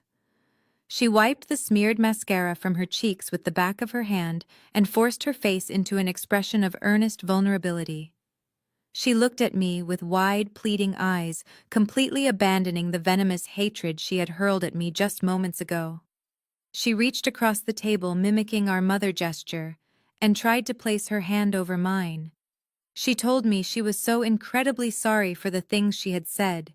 She claimed she had just been overwhelmed by the stress of Julian business troubles and had lashed out at the only person she knew would understand.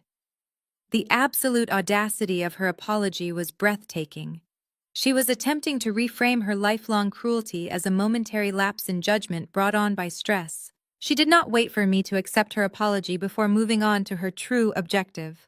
She looked at me with a sickeningly sweet smile and delivered the most entitled request I had ever heard in my life. She told me that since I had just made $57 million, the $3.2 million Julian owed was practically nothing to me. She suggested with absolute sincerity that I should simply forgive the debt.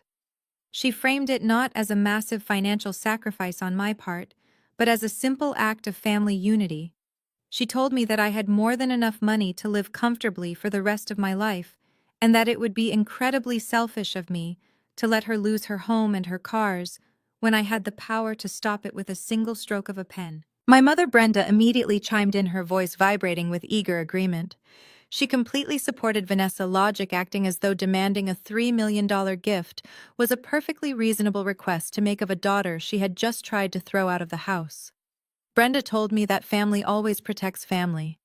She reminded me of the horrible public embarrassment it would cause if Julian firm was liquidated and they were forced to declare bankruptcy. She told me that people at the country club would talk, and the family reputation would be permanently ruined. She practically demanded that I write off the debt to save them from social humiliation. She argued that since I was now incredibly wealthy, I had a moral obligation to elevate my sister and ensure she maintained the lifestyle she was accustomed to. Warren nodded his head firmly, his sudden role as my financial advisor already going to his head. He looked at me with a serious, authoritative expression and told me that forgiving the debt was the smartest move for the family portfolio. He claimed it would be a clean write-off and that it was a small price to pay to keep the family intact and avoid a messy public scandal. He even suggested that once I cleared Julian debt, I could provide him with a fresh injection of capital to help him restart his firm on solid ground. He was actually asking me to fund the man who had just tried to steal my house. The sheer, unadulterated entitlement radiating from the three of them was magnificent. They truly believed that because we shared the same blood, my massive success existed solely to subsidize their massive failures. Julian finally lifted his head, his face pale and covered in a sheen of nervous sweat. He looked at me with a pathetic glimmer of hope in his eyes. He actually believed them. He believed that the pressure from my parents and the tearful apology from Vanessa would be enough to break me. He thought the old dynamic was still in play where, if they just pushed hard enough and demanded loud enough, I would eventually fold and give them whatever they wanted. He forced a weak, apologetic smile and told me he was ready to sit down and discuss a restructuring plan whenever I was ready. He was already trying to dictate the terms of his own salvation, assuming my compliance was guaranteed. I looked at the four of them, taking in the absolute absurdity of the situation. The golden child was begging for a $3 million handout. The brilliant fund manager was hoping to be bailed out by the woman he had tried to swindle. The authoritative parents were demanding I sacrifice my wealth to protect their social standing. They were a perfect united front of toxic greed and unbreakable delusion. They had spent the entire evening demanding I hand over my modest bungalow, and now they were demanding I hand over $3 million. The price tag had changed, but the fundamental disrespect remained exactly the same. They did not view me as a person. They viewed me as a resource to be exploited whenever they found themselves in trouble. I let their demands hang in the air, letting the absolute silence amplify the sheer audacity of their request before I prepared to give them my final answer. I slowly pulled my hand back, leaving my mother grasping at empty air over the ruined tablecloth. I did not do it aggressively, but the deliberate coldness of the movement was enough to make Brenda flinch. I looked around the table, making eye contact with each of them, taking in their expectant, greedy faces. I told them no. It was a single, quiet syllable, but it struck the room with the force of a physical blow. I explained that I was not going to forgive a single penny of the debt, and I was certainly not going to fund a new venture for a man who had spent the entire evening attempting to rob me. The collective gasp from my parents was immediate. Warren's face darkened, returning to a shade of furious red, while Brenda pressed her hand to her chest in absolute shock. They simply could not fathom that their sudden influx of flattery had failed to purchase my obedience. I decided it was time to dismantle their delusions completely. I told my parents that their sudden affection was the most insulting thing I had ever experienced. I pointed directly at Warren and reminded him that just 20 minutes ago he had threatened to physically throw me out of his house and disown me. I looked at Brenda and reminded her that she had mocked my career and blamed my single status on my supposed toxic bitterness. I kept my voice perfectly even, ensuring every word cut through the air with surgical precision. I told them that they did not love me, and they certainly did not respect me. I explained that for 35 years I had been the designated scapegoat of this family.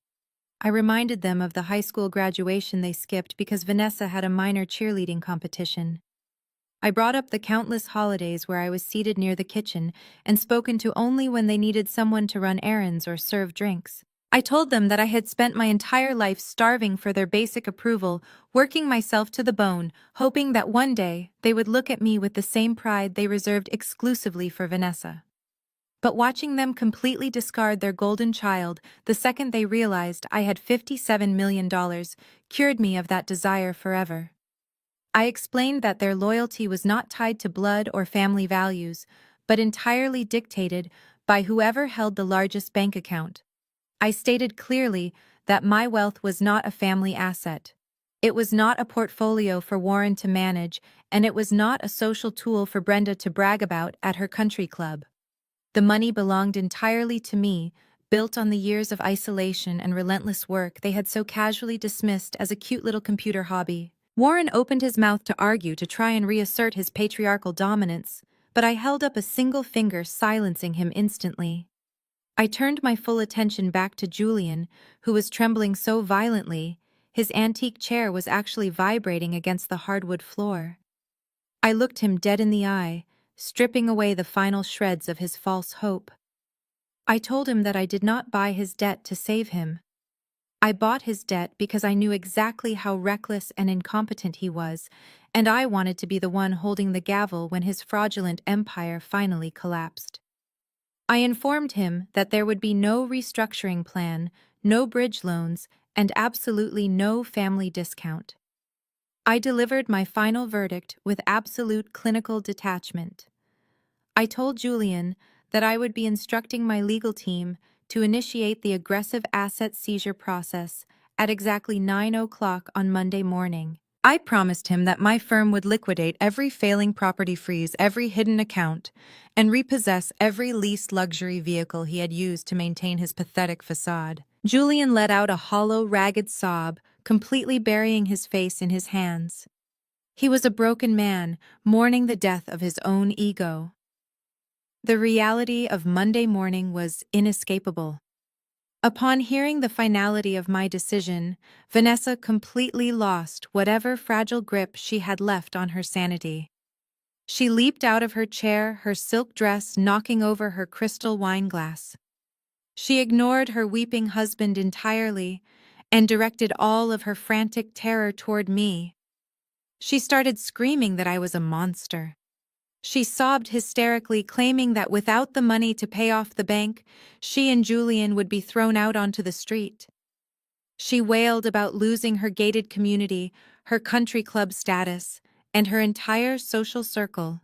She was weeping for her material possessions without shedding a single tear for the destruction of her husband. In her blind panic, Vanessa pivoted back to her original objective.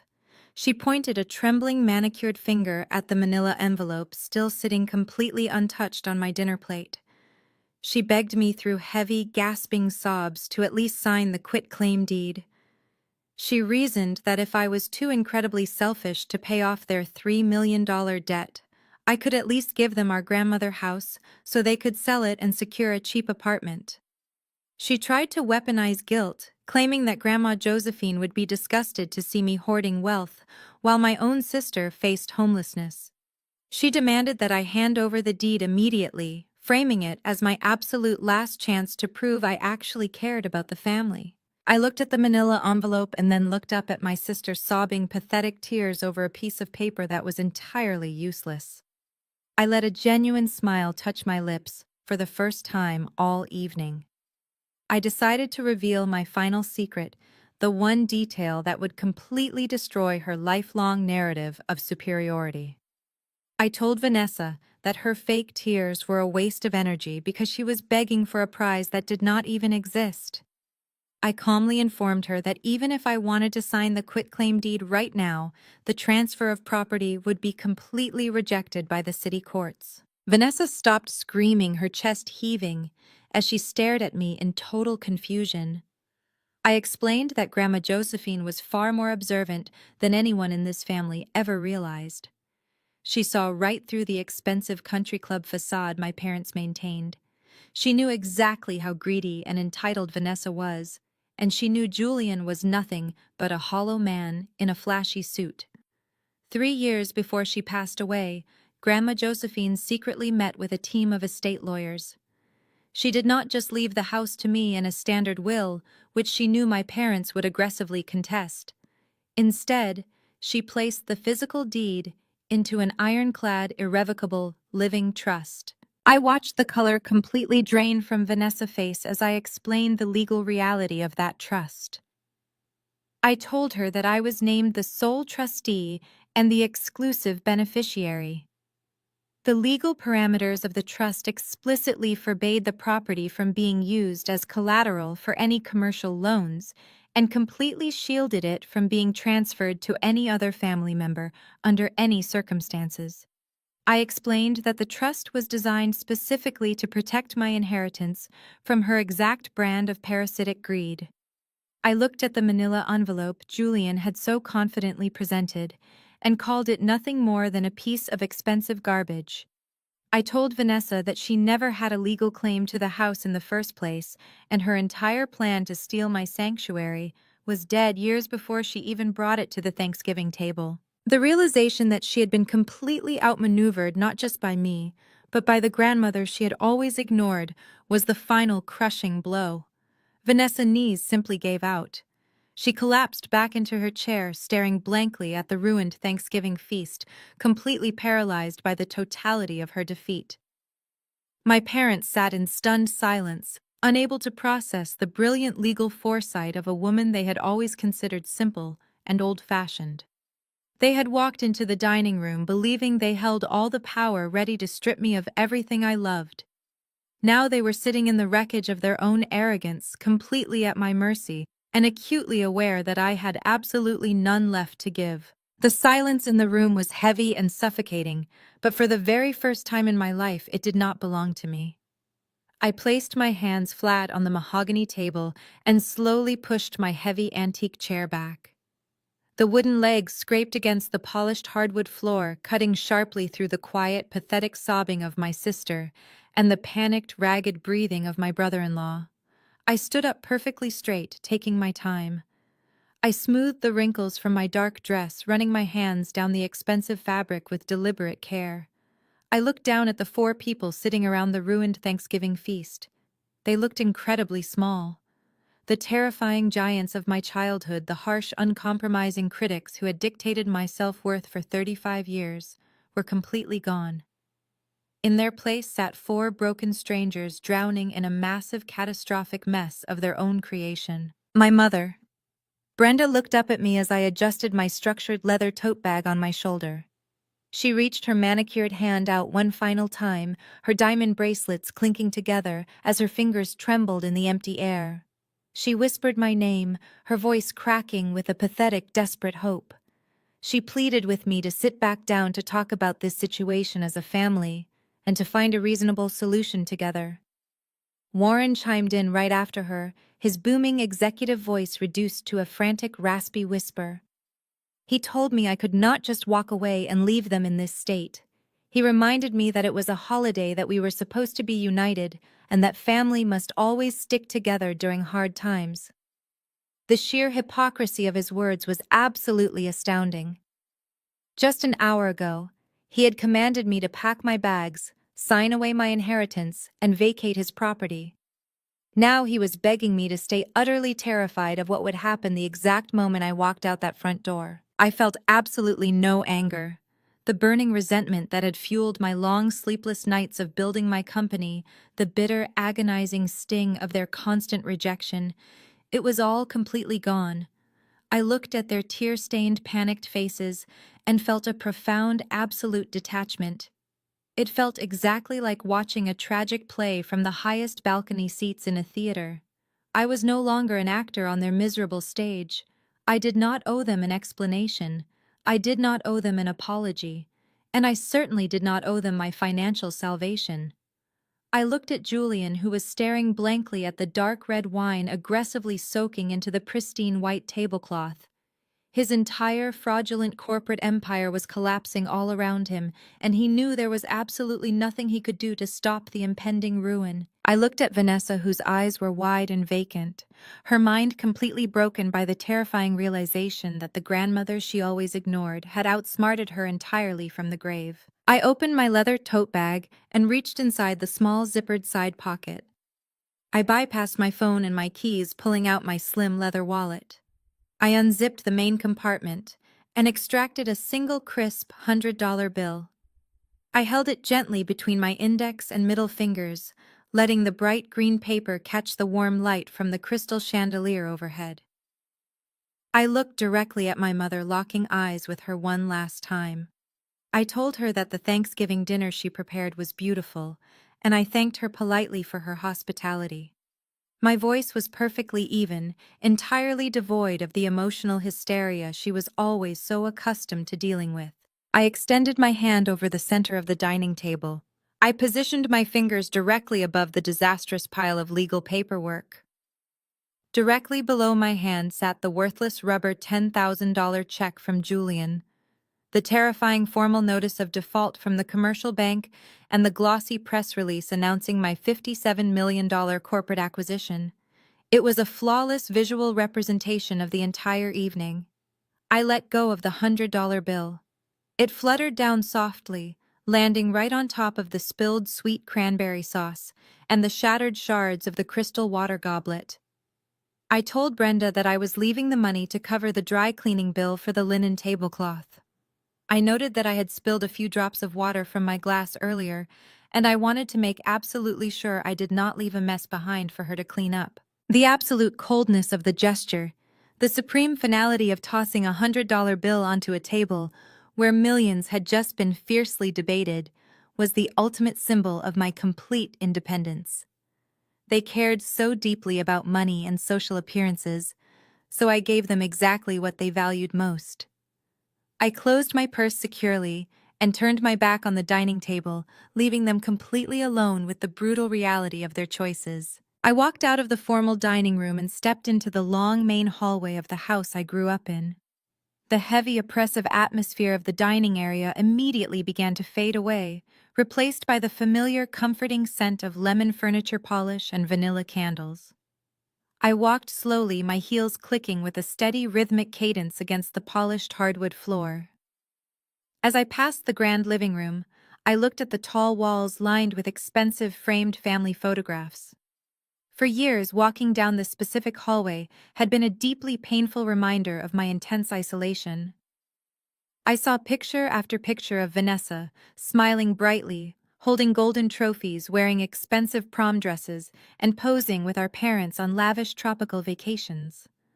I was either completely absent from the photos or pushed to the far outer edges, a blurry, insignificant afterthought in their perfect family portrait. Tonight, looking at those exact same pictures, I felt nothing but an overwhelming sense of relief. I realized that being excluded from their picture-perfect narrative was actually the greatest gift they could have ever given me. Their harsh rejection forced me to build my own world, my own resilience, and my own massive empire. If they had accepted me, if they had nurtured me and made me comfortable, I might have ended up exactly like Vanessa, a fragile dependent shell, terrified of losing her borrowed wealthy status. Every single step I took toward the front door felt like shedding a physical weight. The toxic history, the constant belittling, the desperate, pathetic craving for parental validation, it all fell off my shoulders and dissolved right into the floorboards. I was leaving the scared 35-year-old freelancer behind and walking out as the unquestioned architect of my own destiny. I reached the massive oak front door and grasped the cool brass handle. I turned it firmly and pulled the heavy door open, stepping out onto the wide front porch. The blast of crisp autumn air hit my face instantly, clearing the lingering, suffocating smell of roasted turkey and spilled bourbon from my senses.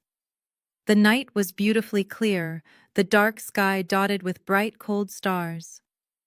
The manicured green lawn of my parents' estate looked peaceful and quiet, in the pale moonlight standing in stark contrast to the absolute devastation currently unfolding inside those brick walls. I took a deep cleansing breath, filling my lungs with the freezing air, feeling more alive and more powerful than I ever had before. A sleek black town car was idling quietly at the end of the long driveway, its bright headlights cutting through the autumn darkness. My driver saw me step onto the porch and immediately exited the vehicle, walking around to open the rear passenger door. He stood respectfully waiting for me to approach. I walked down the brick pathway, feeling the cold wind whip the hem of my dark dress around my legs. I did not rush. I took my time, enjoying the absolute perfect silence of the affluent suburban neighborhood. I reached the car and paused, resting my hand lightly on the edge of the open door. I turned my head and looked back at the house one last time. The large bay window of the dining room was glowing brightly with warm golden light. Through the sheer white curtains, I could see the blurry silhouettes of my family. They were no longer sitting perfectly upright in their antique chairs, projecting wealth and superiority. They were huddled together, a chaotic, desperate mess of frantic movement and profound despair. I knew exactly what was happening in that room. Julian was panicking about his impending public bankruptcy. Vanessa was sobbing over her lost inheritance and her shattered social standing. Warren and Brenda were frantically trying to figure out how to salvage their pristine reputation while mourning the permanent loss of the massive wealth that had just walked out their front door. They were choking on the bitter ashes of their own arrogance, suffocating under the crushing weight of the lies they had spent a lifetime protecting. I smiled a genuine, peaceful smile. I slid into the luxurious leather-back seat of the town car, and the driver closed the door with a solid, comforting thud. The powerful engine hummed softly as we pulled away from the curb, leaving the pristine neighborhood and the toxic history entirely behind me. I rested my head against the cool glass of the window, watching the streetlights blur past in the night. I was heading back to my own home, my grandmother's sanctuary, entirely free and completely victorious. I would love to read your stories in the comments section below about a time you had to walk away from toxic family members who refused to see your true worth. If my journey resonated with you, please hit the like button and subscribe to the channel for more stories of resilience and reclaiming your absolute power. Share this video with anyone who might need a reminder that sometimes the greatest revenge is simply walking away and building a beautiful, successful life completely on your own terms. Thank you so much for listening to my story, and remember that your value is never determined by the people who are too blind to appreciate it.